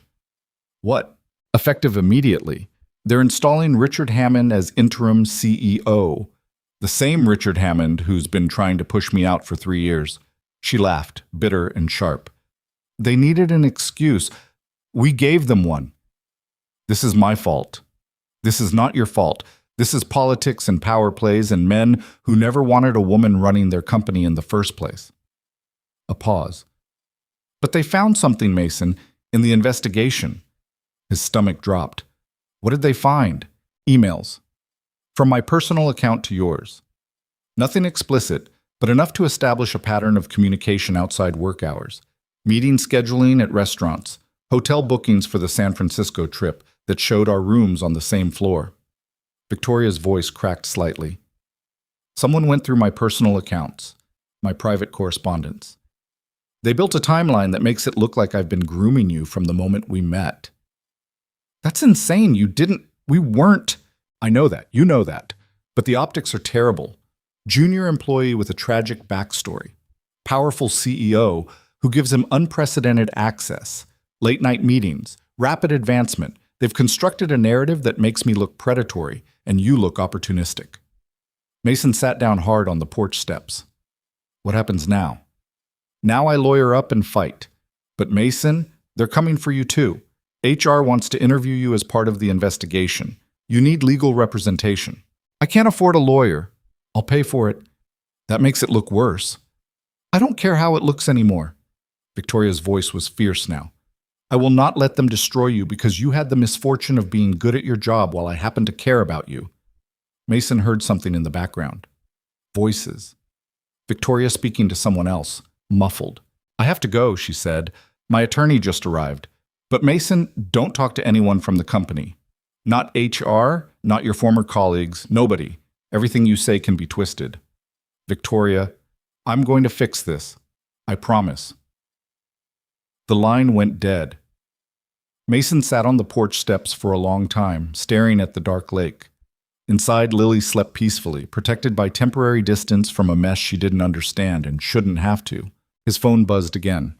This time, a text from a number he didn't recognize. "This is Sarah Chen, David's wife. We need to talk. I have information about the investigation that you need to hear. Please call me." Mason stared at the message. David Chen's wife reaching out felt like a trap. But what if it wasn't? He called. Sarah answered on the second ring. "Mr. Reed, thank you for calling back. What information?"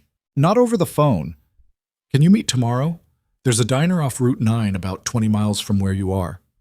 I checked property records. I know about the cabin." "How do you?"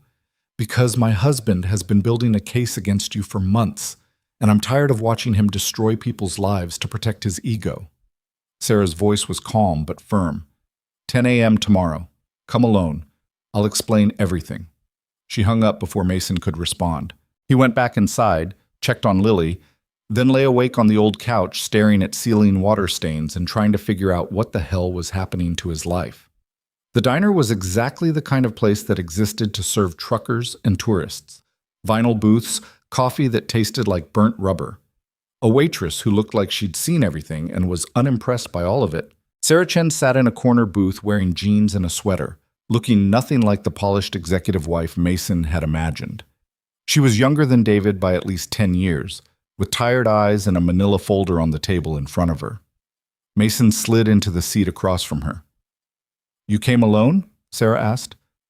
"My daughter's at the cabin with a neighbor who drove up to watch her. What's this about?" Sarah pushed the folder across the table.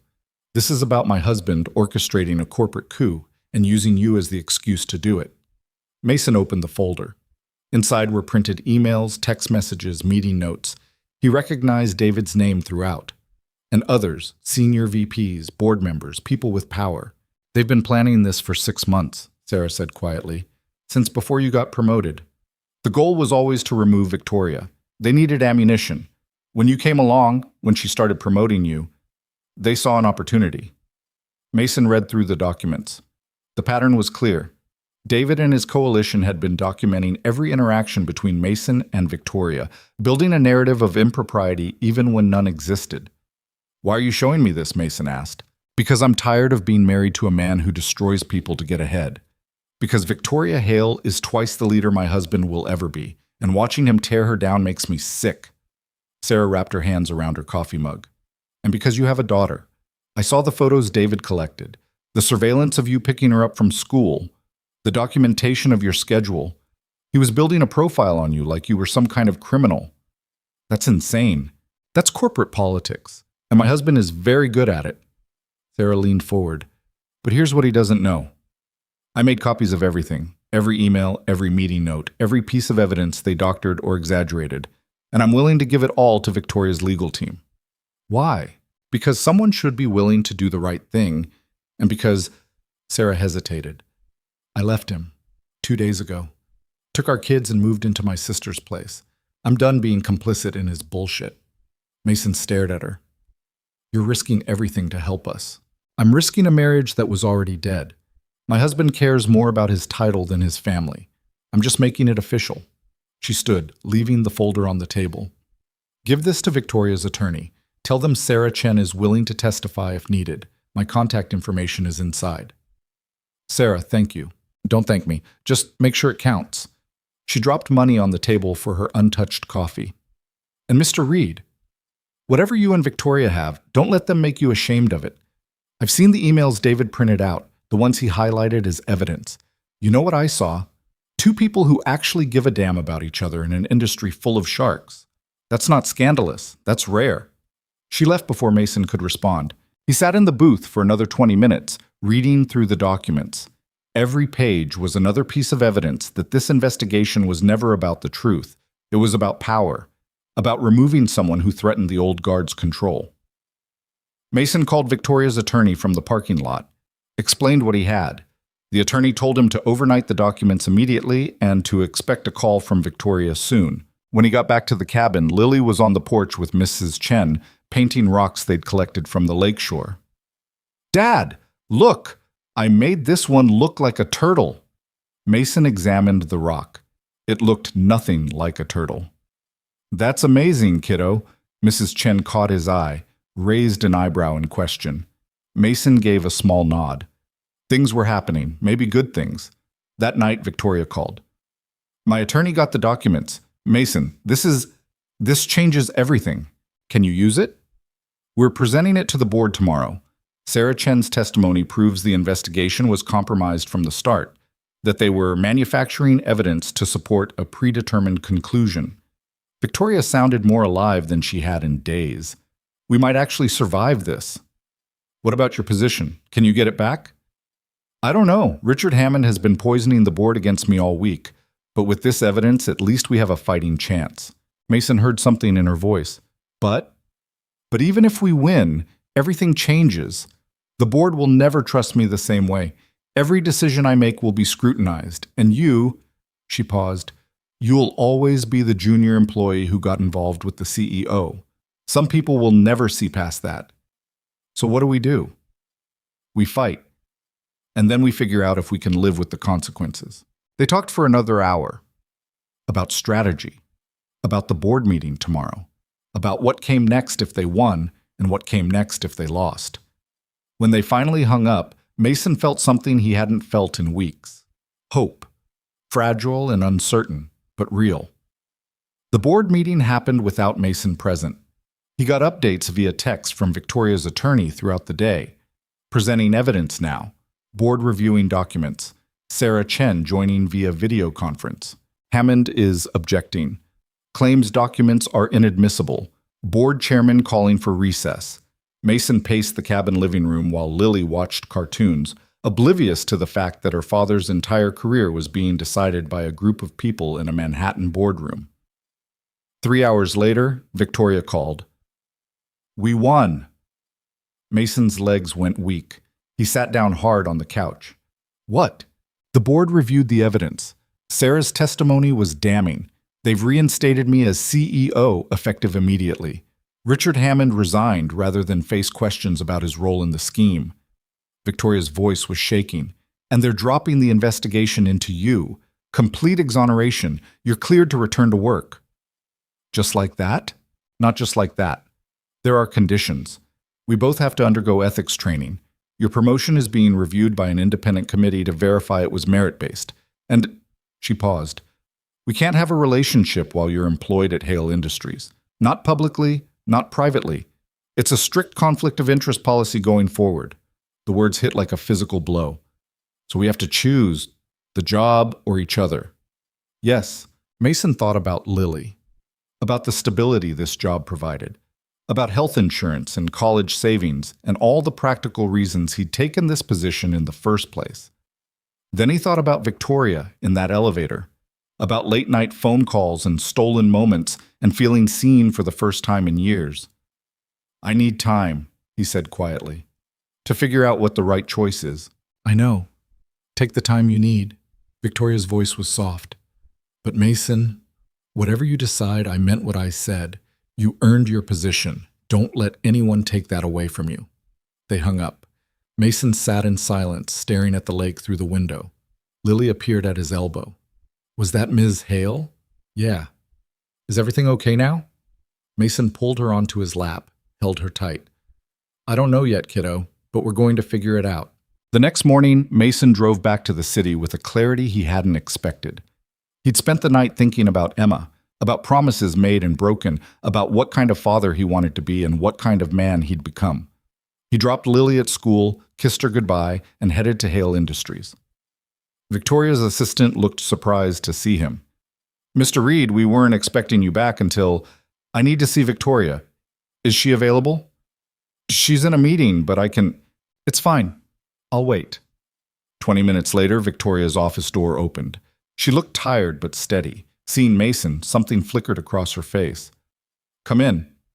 Mason followed her inside, closed the door. I'm resigning, he said. Victoria's expression went very still. What? From Hale Industries, effective 2 weeks from now. I'll help transition my projects, finish anything urgent, but then I'm done. Because of the board's conditions, Mason, you don't have to... I'm not resigning because of the board. I'm resigning because I can't be both the employee you need and the partner I want to be. And between those two things, the choice is obvious. Victoria stared at him. You're choosing me over your career. I'm choosing us over a job I was using to prove something to myself. I'm good at this work, Victoria. You showed me that. But there are other companies, other opportunities. This is the only you. What about Lily? The stability you need? I've got savings. Severance will help. And I've already started looking at positions with companies that don't have anti-fraternization policies. Mason moved closer. I spent 3 years building a life around playing it safe, around making sure nothing could hurt us because we'd already been hurt enough. But Lily asked me if I was sad, and I realized I've been sad for years, until you. Victoria's eyes were bright. This is insane. Probably, but you're the one who told me strange doesn't mean wrong. She kissed him, not careful or hidden, just real. When they broke apart, Victoria rested her forehead against his. You know this means you'll have to deal with me outside of work, without the professional buffer. Terrifying prospect. I'm serious. I'm difficult. I don't know how to turn off the CEO brain. I'll probably try to optimize our relationship like it's a quarterly review. I'm a single dad who hasn't dated seriously in 3 years and comes with a 7-year-old who will judge your Disney princess opinions. We're both disasters. So we're doing this? Yeah, we're doing this. The next 2 weeks were chaos of the good kind. Mason wrapped up his projects, trained his replacement, said goodbye to colleagues who'd become friends. Some people understood his decision. Others thought he was throwing away his career for a relationship that would probably fail. David Chen cleaned out his office the same week Mason did, fired for his role in the investigation scheme. They passed each other in the hallway once. David didn't say anything, just looked at Mason with an expression that might have been respect or might have been hatred. Mason couldn't tell and didn't particularly care. On his last day, Mason stood in his empty office looking out at Manhattan. A year ago, he'd been invisible. Now he was walking away from the job that had made him visible on his own terms. Victoria appeared in the doorway. Ready? Yeah, just taking it in. Any regrets? Mason thought about it honestly. Not about leaving, maybe about the mess we caused getting here, but not about the choice itself. Good. Because Lily's waiting downstairs with Mrs. Chen. Something about wanting to see where you worked before you quit. They rode the elevator down together. The same elevator where this had all started. Victoria caught his hand, squeezed once. Thank you, she said quietly, for being brave enough to choose this. Thank you for being worth choosing. The doors opened. Lily was in the lobby with Mrs. Chen, spinning in circles on the marble floor and watching her reflection in the glass walls. When she saw Mason, she ran over. Dad, can we go get pizza now? You promised. Pizza it is. Victoria hung back, uncertain. She and Lily had never actually met. This was new territory for all of them. Lily looked up at her. Are you Miss Hale? I am. You must be Lily. Dad talks about you a lot. He smiles when he does it, which is weird because he used to just look tired when he talked about work. Victoria laughed. Actually laughed. I've been told I have that effect. Do you like pizza? The question was so direct, so Lily, that Victoria looked momentarily lost. Mason stepped in. What Lily's really asking is if you want to join us for dinner. I would love to. Victoria crouched down to Lily's level. But I have to warn you, I'm going to ask you all about your Disney princess opinions. I hear you have strong feelings about Moana. Lily's face lit up. She's the best one because she doesn't need a prince, and she saves her whole island, and she has a cool grandma. Solid reasoning. I'm convinced. They left the building together, Mason, Victoria, Lily, and Mrs. Chen, who insisted on joining because she'd grown attached to the whole mess and wanted to see how it turned out. The pizza place was loud and crowded and perfect. Lily dominated the conversation, telling Victoria about school and her magic tricks and the science museum trip she'd finally gotten to attend last week. Victoria listened like Lily was the most interesting person in the room, asked follow-up questions, laughed at the right moments. And when Lily accidentally spilled soda across the table, Victoria helped clean it up without making a thing about it. Mason watched them together and felt something settle in his chest. This was right. Messy and complicated and absolutely right. After dinner, they walked Lily and Mrs. Chen to their building. Lily hugged Victoria goodbye without being prompted, which felt like approval. Then it was just Mason and Victoria on a Manhattan sidewalk at 8 p.m. on a Friday night. "So," Victoria said, "what now?" "Now I start job hunting. You go back to running a billion-dollar company. We figure out how to date like normal people." "We're not normal people." "No, but we can try." Victoria smiled, the real smile, the one that made her look younger and less guarded and fully present. "I'm holding you to that." They walked through the city together, not quite holding hands, but close enough that their shoulders bumped occasionally. Two people who'd found each other in an elevator and somehow managed to survive everything that came after. It wasn't perfect. Victoria still worked insane hours. Mason still struggled with balancing fatherhood and his own needs. They fought sometimes, about scheduling, about boundaries, about Victoria's tendency to treat their relationship like a project that needed optimizing. But they also laughed, built inside jokes, learned each other's rhythms. Victoria became a fixture in Lily's life, showing up for school events and teaching her about negotiation tactics that made parent-teacher conferences both easier and slightly concerning. Mason found a position at a smaller firm that valued his skills without the politics. The pay was less, but the stress was manageable, and he never missed pickup. And late at night, when Lily was asleep and the city was quiet, Mason and Victoria would sit on his apartment balcony and talk about nothing important while Manhattan glittered below them. "Do you ever regret it?" Victoria asked one night. "Walking away from everything we built?" Mason looked at her, really looked, at the woman who'd seen him when he was invisible, who'd pushed him to be more than he thought he could be, who'd chosen him even when it cost her everything. "Not even once," he said, and he meant it. 6 months after leaving Hale Industries, Mason stood in a conference room at Sterling Analytics, presenting quarterly projections to a group of executives who actually seemed interested in what he had to say. The firm was smaller, the stakes lower, but the work was solid, and nobody questioned whether he'd earned his seat at the table. His phone buzzed during a break. "Victoria. Lily's school called. She's in the nurse's office. Says her stomach hurts." Mason texted back immediately. "On my way." He grabbed his laptop, made apologies to his team, and was out the door in under 3 minutes. This was the difference between Sterling and Hale Industries. Here, leaving for a family emergency didn't require explanation or justification. It was just understood. 20 minutes later, he found Lily curled up on the nurse's cot, looking miserable. "Hey, kiddo, what's going on?" "My stomach really hurts." But her eyes were red like she'd been crying.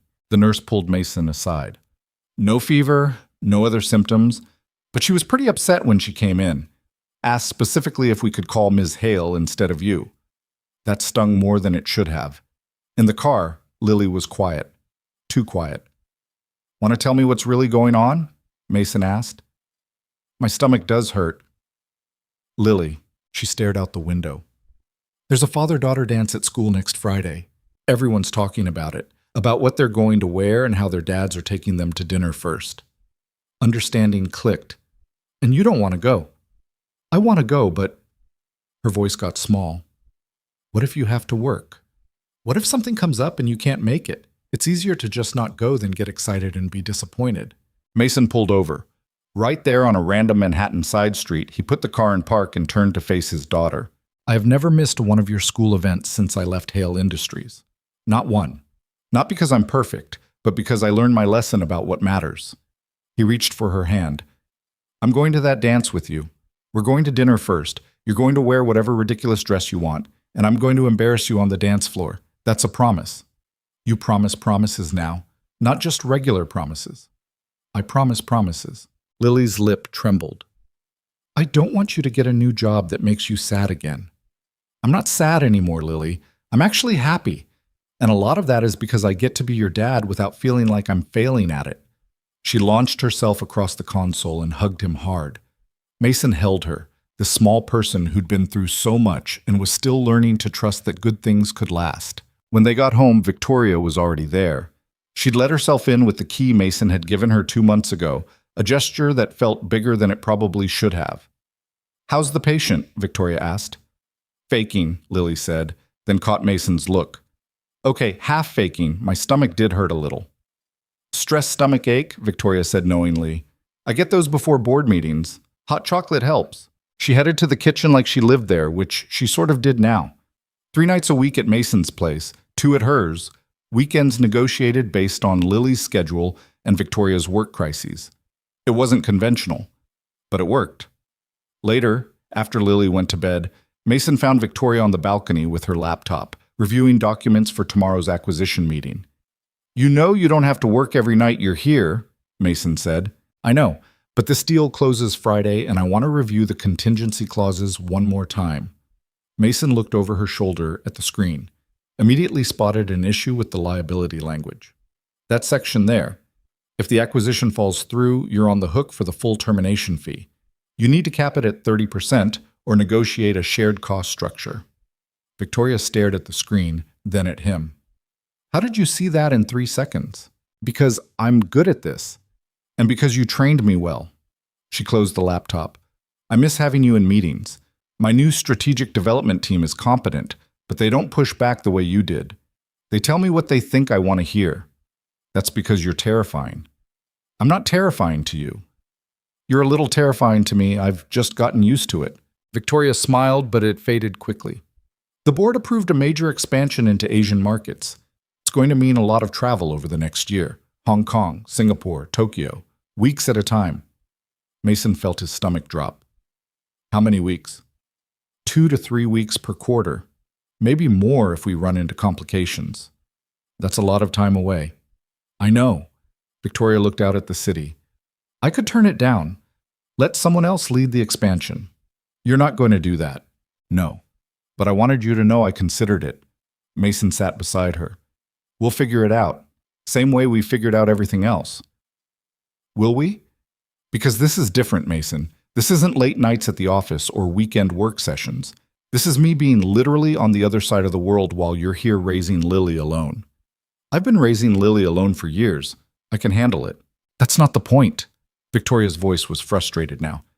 "The point is you shouldn't have to. The point is I'm asking you to build a life with me while simultaneously telling you I'm going to be absent for huge chunks of it. So what are you saying? You want to end this?" "No. I'm saying I don't know how to be both the CEO I need to be and the partner you deserve." She turned to face him fully. "And I'm terrified that eventually you're going to realize you'd be better off with someone who can actually be present. Someone with a normal job and normal hours who can show up for school events and family dinners without their phone buzzing every 5 minutes." Mason had heard this fear before, in different words.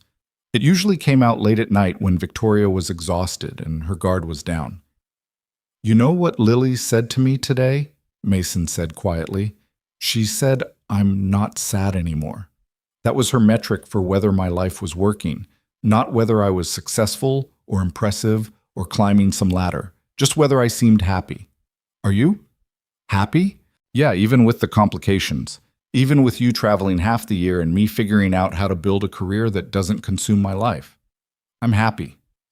He took her hand. "You keep waiting for me to realize I made a mistake choosing you. But Victoria, you're not a mistake. You're the best decision I've made since Lily was born." "That's a low bar. Lily wasn't a decision, she was a biological inevitability." "You know what I mean." Victoria leaned against him. "I do. I keep waiting for the other shoe to drop, for you to wake up and realize this is too hard." "It is too hard, but that doesn't mean it's not worth it." They sat in silence for a while, the kind of comfortable quiet that only came from really knowing someone. "The father-daughter dance," Victoria said eventually. "Lily's worried you'll miss it." "I know, I promised her I wouldn't." "Good, because I already bought her a dress. It's purple with sparkles. She's going to hate how much she loves it." Mason laughed. "You bought my daughter a dress without asking me?" "I bought my—" Victoria stopped. "I bought Lily a dress because she mentioned wanting one and I was near a store. Is that okay?" The hesitation in her voice was rare. Victoria didn't hesitate about business decisions, but this, parenting stuff, family stuff, she still navigated carefully, like she was afraid of stepping on toes. "It's more than okay," Mason said, "but you almost said something else. My something." "I almost said my daughter, which is insane because she's not. She's yours. I don't know what I am in her life. You're the person who shows up, who bought her a dress and teaches her negotiation tactics and makes hot chocolate when she has stress stomach aches. That's not nothing, Victoria. It's also not a parent. No, but it's family, the kind you choose. Victoria was quiet for a long moment. I never thought I'd have this. A relationship that felt real. A kid who tolerates my presence. A life outside the office that I actually care about protecting. Tolerates is a strong word. Lily asked me last week if you were going to move in officially or if you were going to keep visiting like a fancy aunt. What did you tell her?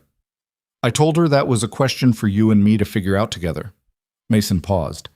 But since we're on the topic, what do you think about moving in? Officially. Victoria turned to stare at him. Are you serious? I've been thinking about it for a while. You're here half the week anyway. Lily's gotten used to you being around.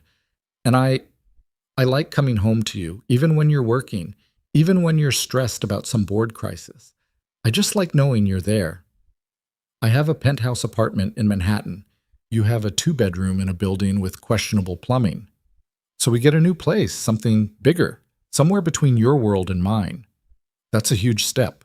Yeah, but we've taken bigger ones. We survived a corporate investigation and a media circus, and you getting temporarily fired. Moving in together seems manageable in comparison. Victoria laughed. Actually, laughed. That's possibly the worst proposal for cohabitation I've ever heard. I'm out of practice with this relationship stuff. Give me a break. She kissed him, soft and certain. Ask me again in 3 months, after the first Asia trip. If we survive that and you still want me taking up closet space, we'll talk seriously about it. Deal. The next few months tested them in ways neither expected. Victoria left for Hong Kong in early November, and the 2-week trip stretched to 3 when negotiations stalled. Mason handled Lily's routine solo, juggled work deadlines, dealt with a burst pipe in the apartment that flooded half the living room. They video called every night when time zones aligned. Sometimes Victoria looked exhausted and wired, talking a mile a minute about contract clauses and cultural differences, and executives who were making her life difficult. Sometimes Mason looked defeated, explaining that Lily had a meltdown about homework, and he'd burned dinner and everything felt harder without Victoria there. I miss you, Victoria said one night, her face pixelated on the screen. I miss you too, but we're surviving. Barely. Barely still counts. When Victoria finally came home, Lily launched herself at her in the airport terminal like Victoria had been gone for years instead of weeks. You're back. Did you bring me something? Lily, you can't just ask for presents, Mason said. It's fine. Victoria pulled a small package from her bag. I brought you something from Tokyo. It's a puzzle box. Lily took it reverently. How does it open? You have to figure it out. That's the point. Lily immediately sat cross-legged on the airport floor, working at the box with intense concentration. Victoria looked at Mason. Hi. Hi. They stood there grinning at each other like idiots until Lily yelled that she'd opened the box and found chocolate inside, and could she eat it right now even though it was almost bedtime. Life found a rhythm after that. Not perfect, not easy, but sustainable. Victoria traveled. Mason held down the home front. They fought sometimes about scheduling and priorities and Victoria's tendency to check work emails during Lily's bedtime stories. But they also figured out how to compromise, how to support each other through hard days, how to build something that worked even when circumstances made it difficult. The father-daughter dance happened in December. Mason wore a suit Lily insisted was too boring until Victoria showed up and told him he looked handsome, at which point Lily decided it was acceptable. Lily wore the purple sparkly dress and was the most enthusiastic dancer on the floor, dragging Mason through every song while he tried not to step on her feet. Halfway through the evening, Lily tugged his sleeve. Can Victoria dance with us? Mason looked over to where Victoria sat at the parent tables, checking her phone and looking slightly out of place. She's not officially your parent, kiddo. This is a father-daughter thing. But she's family. You said so. Mason couldn't argue with that logic. They walked over together. Victoria looked up, surprised. Lily has a request, Mason said. I want you to dance with us, Lily said firmly, because you're family and family dances together. Something crossed Victoria's face. Surprise, pleasure, maybe a hint of tears she'd never admit to. I'd be honored, Victoria said. So they danced, all 3 of them. Probably breaking some unwritten father-daughter dance rule, but nobody seemed to care. Lily spun between them, laughing, while Mason caught Victoria's eye over their daughter's head. Their daughter. When had he started thinking of it that way? Later that night, after Lily was asleep and Victoria was packing for another trip, Singapore this time, 10 days, Mason found her in the bedroom staring at an open suitcase like it was a problem she couldn't solve. "What's wrong?" he asked. "I'm leaving again. For the third time in 2 months. And Victoria sat on the edge of the bed. "I watched you and Lily tonight, the way she looks at you. The way you know exactly what she needs before she asks. And I realized I'm never going to have that with her. I'm always going to be the person who shows up intermittently and tries to fit into a family that existed before I got here." Mason sat beside her. "Is that what you think you're doing? Trying to fit in?" "Aren't I? Victoria, you bought Lily a dress for a dance I almost didn't know was happening. You taught her how to negotiate for later bedtimes using logical arguments instead of tantrums. Last week, she told her teacher she wanted to be a CEO when she grew up because Ms. Hale does it, and she's really smart." Mason took her hand. "You're not trying to fit in. You're already part of this family. You have been for months." "Even though I'm gone half the time?" "Even though. Lily understands that your work is important, and when you're here, you're really here. That matters more than perfect attendance." Victoria was quiet for a moment. 3 months ago, you asked me to move in. I said, ask me after the Asia trips. I remember. You should ask me again." Mason's heart jumped. "Yeah? Yeah, because I'm tired of living in 2 places. And because Lily asked me this morning when I was going to officially move in so we could reorganize the bookshelves properly." Victoria smiled. "Apparently my current system of shove books anywhere they fit is unacceptable." "She gets that from Emma, the organization thing." "I know, she talks about her mom sometimes, about things she remembers." Victoria met his eyes. "I hope you know I'm not trying to replace Emma. I couldn't even if I wanted to." "I know, and Emma, if she were here, she'd probably tell you to stop overthinking it and just move in already because the back and forth is getting ridiculous." "She sounds practical." "She was. You would have liked each other." They started looking for apartments the following week. Something with enough space for all of them, in a neighborhood with good schools and reasonable proximity to both their offices. The search was harder than expected. Victoria wanted something modern with good security. Mason wanted something with character and outdoor space. Lily wanted a building with a doorman who would let her practice her magic tricks on him. They finally found a place in April. 3 bedrooms, hardwood floors, a balcony overlooking a small park where Lily could see trees instead of just concrete and glass. The building had a doorman named Marcus, who was patient enough to watch Lily's card tricks without complaint. Moving day was chaos. Victoria tried to organize everything with labeled boxes and color-coded systems. Mason just started unpacking wherever there was space. Lily alternated between helping and getting in the way. "This should go in the kitchen," Victoria said, holding up a box. "That's labeled office supplies," Mason pointed out. "Yes, but it's actually full of coffee mugs. I mislabeled it." "Then maybe we shouldn't trust your system." "My system is perfect. I just made one small error." Lily looked up from the box she was unpacking. "You guys fight like a married couple." They both stopped. "We're not fighting," Victoria said. "We're having a strategic disagreement about box placement." "That's fighting," Lily said matter-of-factly. "But it's okay. Parents fight sometimes. That's normal." Parents. She'd said it so casually, like it was obvious. Victoria caught Mason's eye. He could see the question there, the uncertainty about whether she'd overstepped by letting Lily think of them that way. Mason just smiled and went back to unpacking. That night, surrounded by half-empty boxes and furniture that didn't quite fit yet, they ordered Chinese food and ate sitting on the floor because they hadn't assembled the dining table yet. "This is a disaster," Victoria said, looking around at the chaos. "Yeah," Mason agreed, "but it's our disaster now." Lily was asleep on his couch by 8, exhausted from the move. Mason carried her to her new bedroom, the one she'd already decorated with posters and stuffed animals and the wooden duck from the cabin. When he came back to the living room, Victoria was standing by the window looking out at the park. "Thank you," she said quietly. "For what?" "For letting me be part of this. Your life with Lily. I know it wasn't easy. bringing someone new into something you'd built so carefully. It wasn't easy, Mason admitted, but not because of you, because I was scared of getting it wrong, of Lily getting hurt, of building something good and watching it fall apart. Are you still scared? Terrified, but in a different way now. Mason joined her at the window. Now I'm scared of losing this, of something happening that takes it away.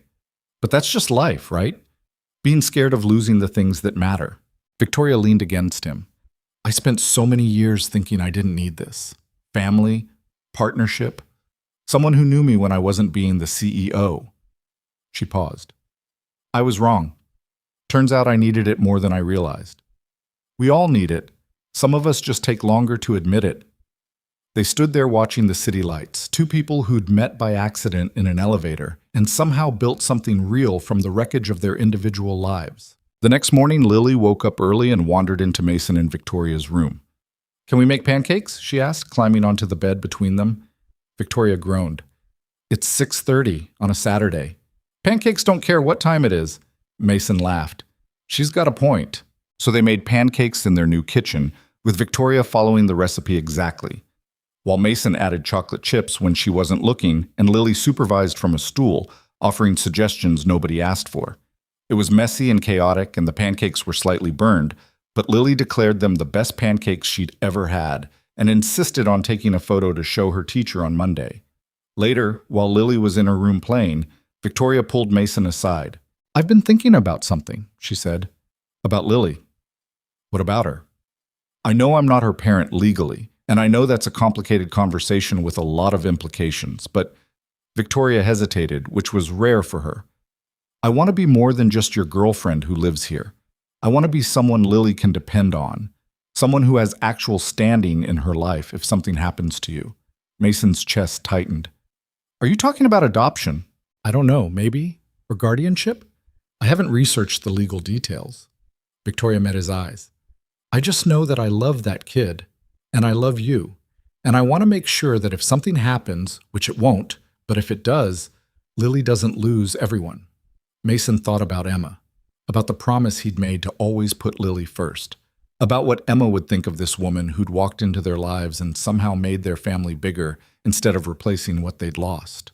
We should talk to Lily, he said. Make sure she's okay with it before we start looking into legalities. What if she says no? Then we respect that and revisit it later. But Victoria, I think she'll say yes.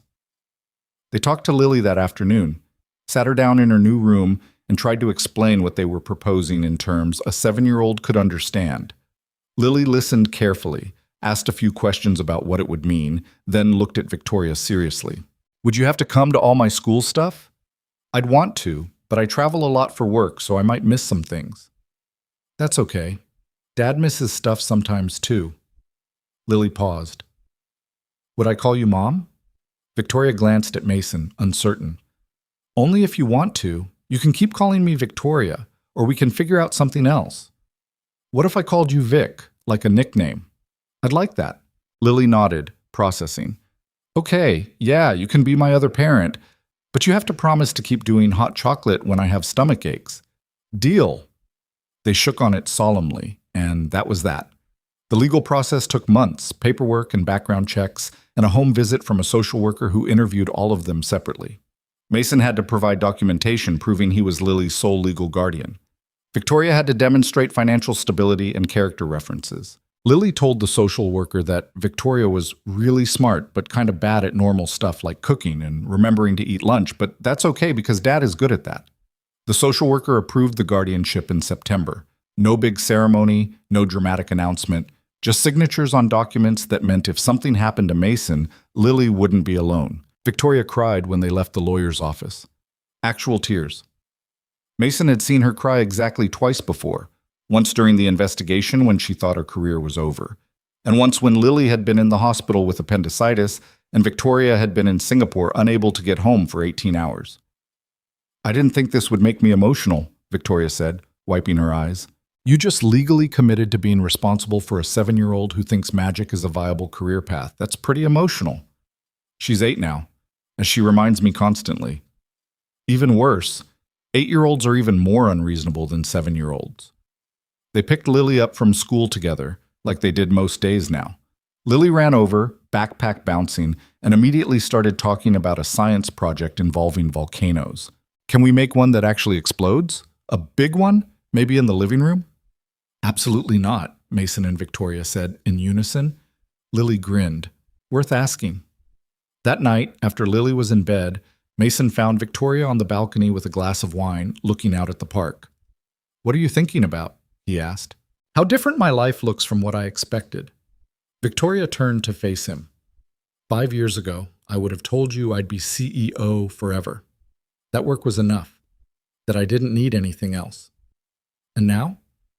Now I have a family, a daughter who thinks I'm smart but can't cook, a partner who left his career to be with me, a life that's messy and complicated and nothing like I planned.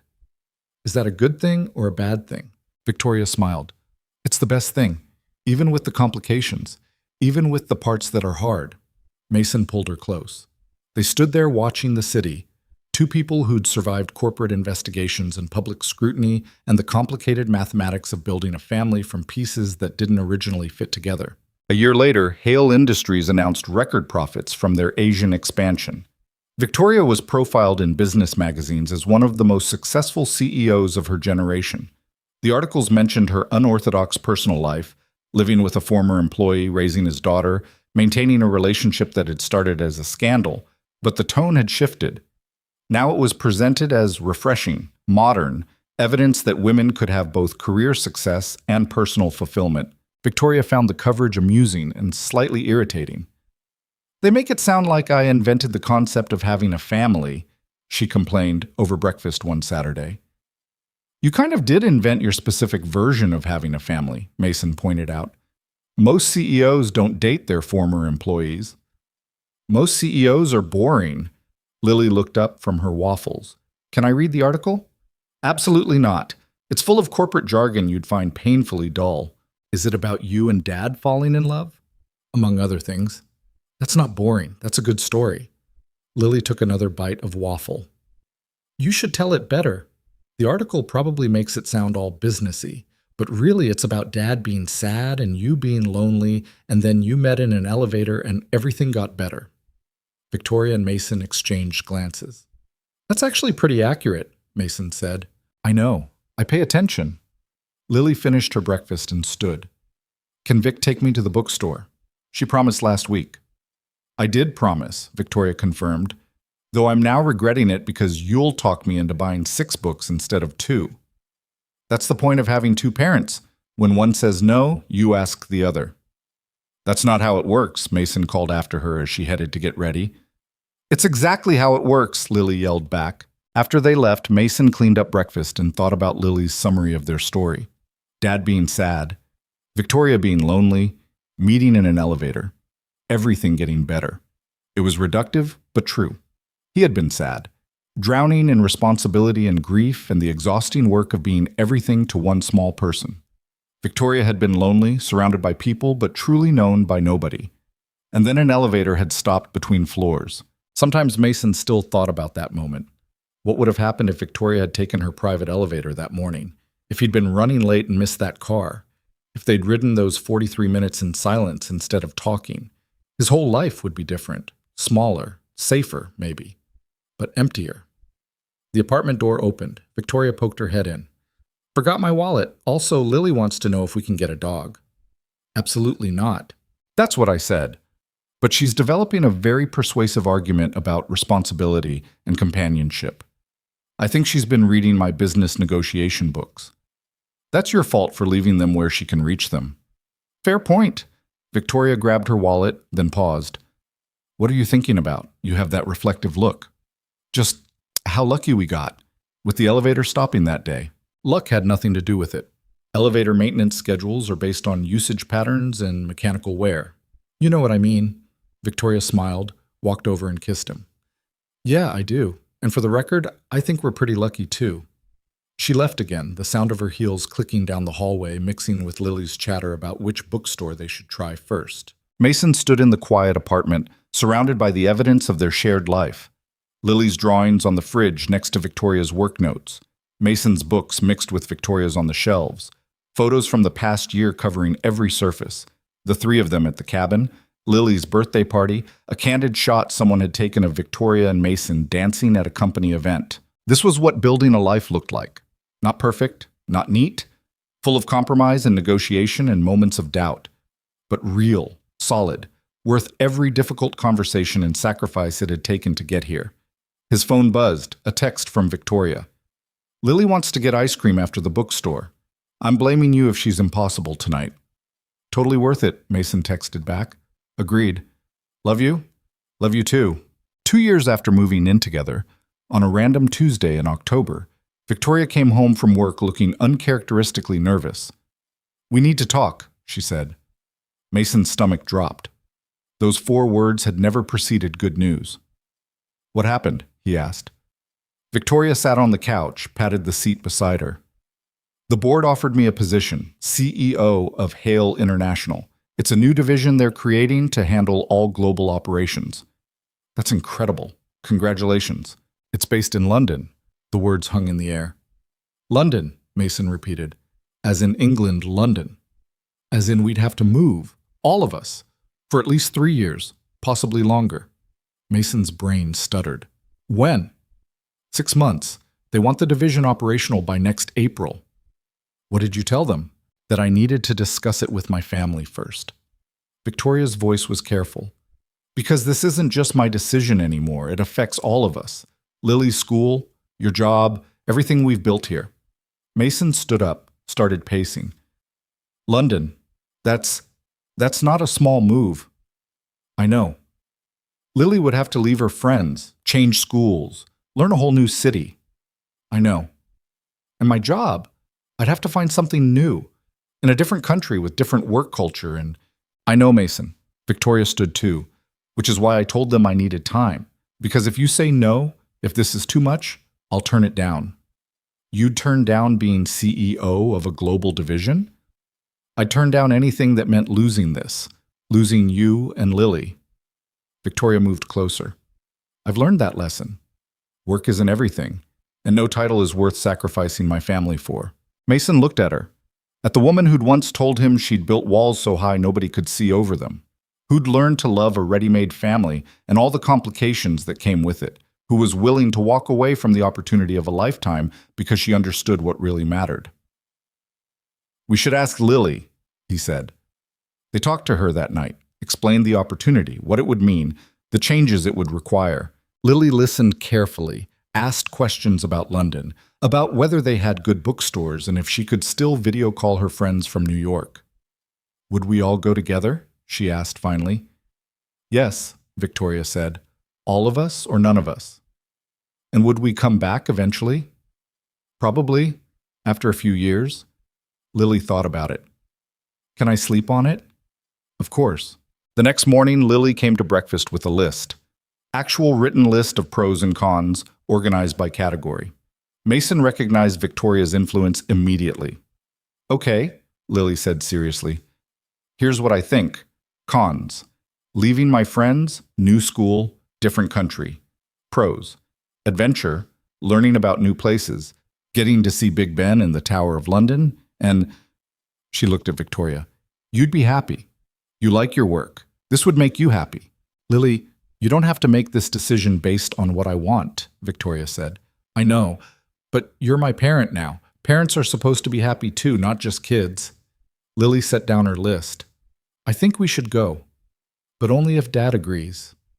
They both looked at Mason.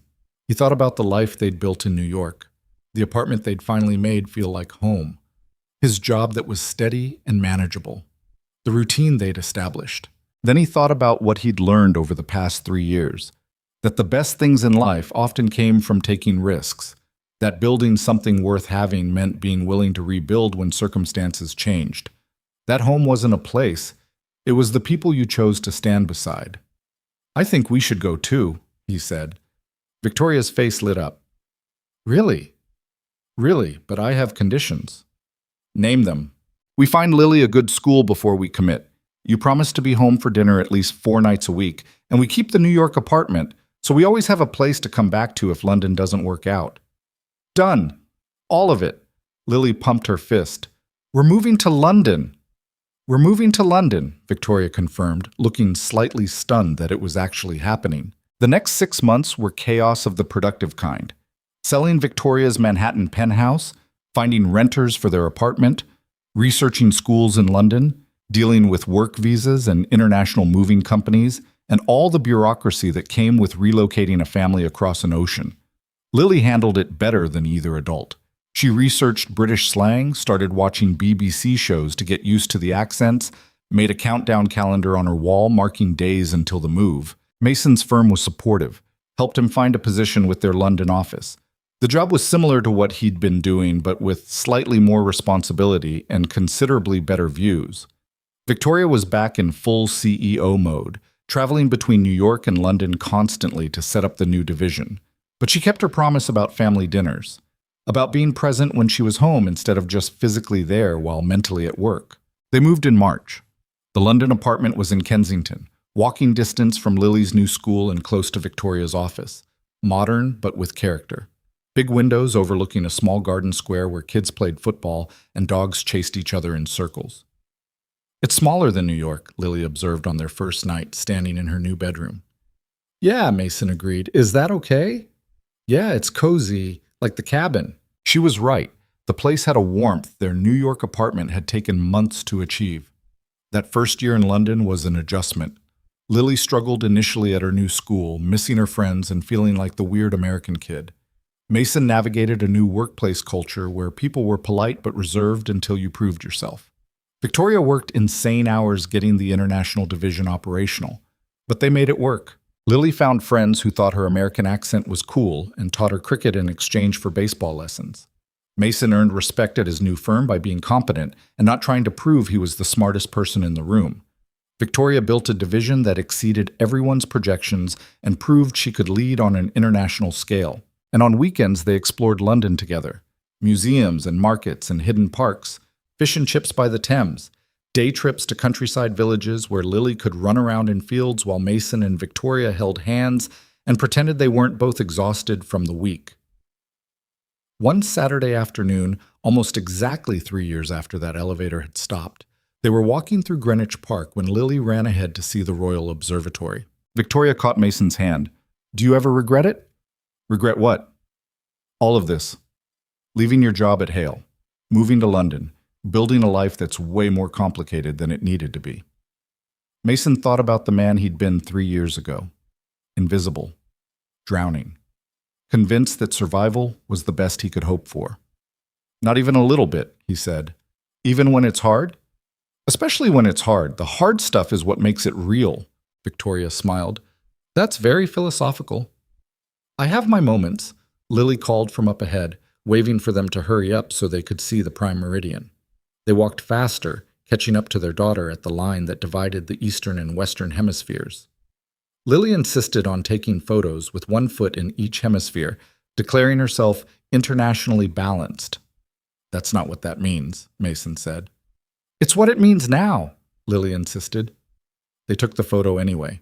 Later, walking back through the park as the sun set over London, Lily between them holding both their hands, Mason thought about how strange life was. How one broken elevator, one moment of unexpected connection had changed everything. He'd been looking for stability when he met Victoria, for a way to provide for Lily while keeping his own head above water. Instead, he'd found something bigger, a partner who challenged him, a life that was messier and richer and fuller than anything he'd planned. Victoria squeezed his hand. When he looked over, she was smiling at something Lily was saying about whether they could get a dog now that they lived in a place with a garden square. Still no, Victoria was saying, but nice try. What if I build a really good case, with data and charts like you use at work? Then I'll be impressed by your presentation skills and still say no. Lily sighed dramatically. You're so stubborn. I'm consistent. There's a difference. Mason listened to them banter and felt something settle in his chest. This was it. This was the life he'd been too afraid to hope for. Not perfect, not simple, but his. That night, after Lily was asleep, Mason found Victoria on their small balcony overlooking the garden square. She was wrapped in a blanket, holding a mug of tea and looking out at the city lights. What are you thinking about? He asked, settling beside her.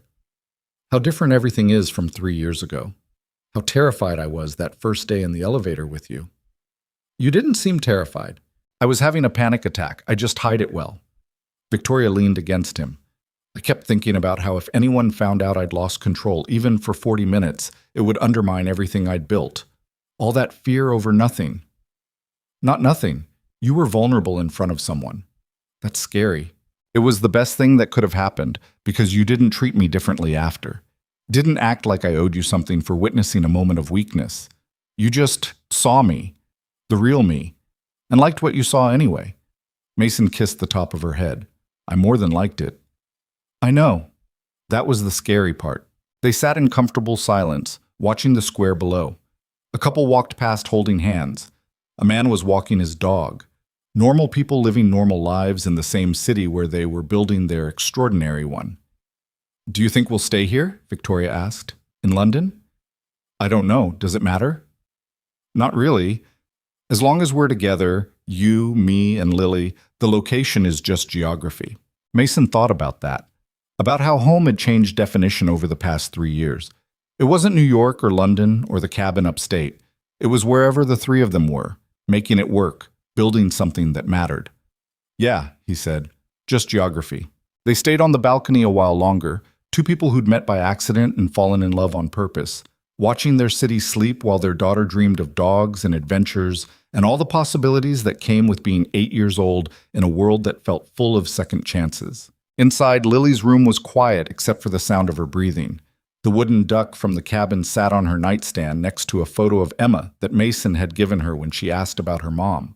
Victoria's business card was tucked into the frame, the one from that first elevator ride, with her personal number scribbled on the back. Lily had kept it because she said it was part of their story, the beginning of how their family had grown from 2 to 3. Mason stood in the doorway watching his daughter sleep, marveling at how resilient kids were, how they adapted to changes that would break adults, how they found joy in the smallest things and forgave the biggest mistakes. She's going to be okay, Victoria said quietly from behind him. Yeah, she is. We all are. And standing there in the London apartment they'd made into a home, with the family they'd built from broken pieces and unexpected connections, Mason believed her. Because the truth was simple, even if the path to get there hadn't been. Sometimes life stopped between floors. Sometimes that interruption was exactly what you needed to see what you'd been missing. And sometimes, if you were very lucky and very brave, you found people who made the hard parts worth it. Mason Reed had stepped into an elevator as an invisible man drowning in responsibility. He'd stepped out as someone capable of being seen, of building a life that mattered, of choosing love even when it cost everything. He'd thought success looked like climbing ladders and earning titles and proving his worth to people who didn't care. Turned out, it looked like this. A sleeping daughter who felt secure enough to dream. A partner who'd learned to trust after years of building walls. A family that wasn't perfect but was real and chosen and worth every difficult moment it took to create. The elevator had stopped 3 years ago, but their story was just beginning.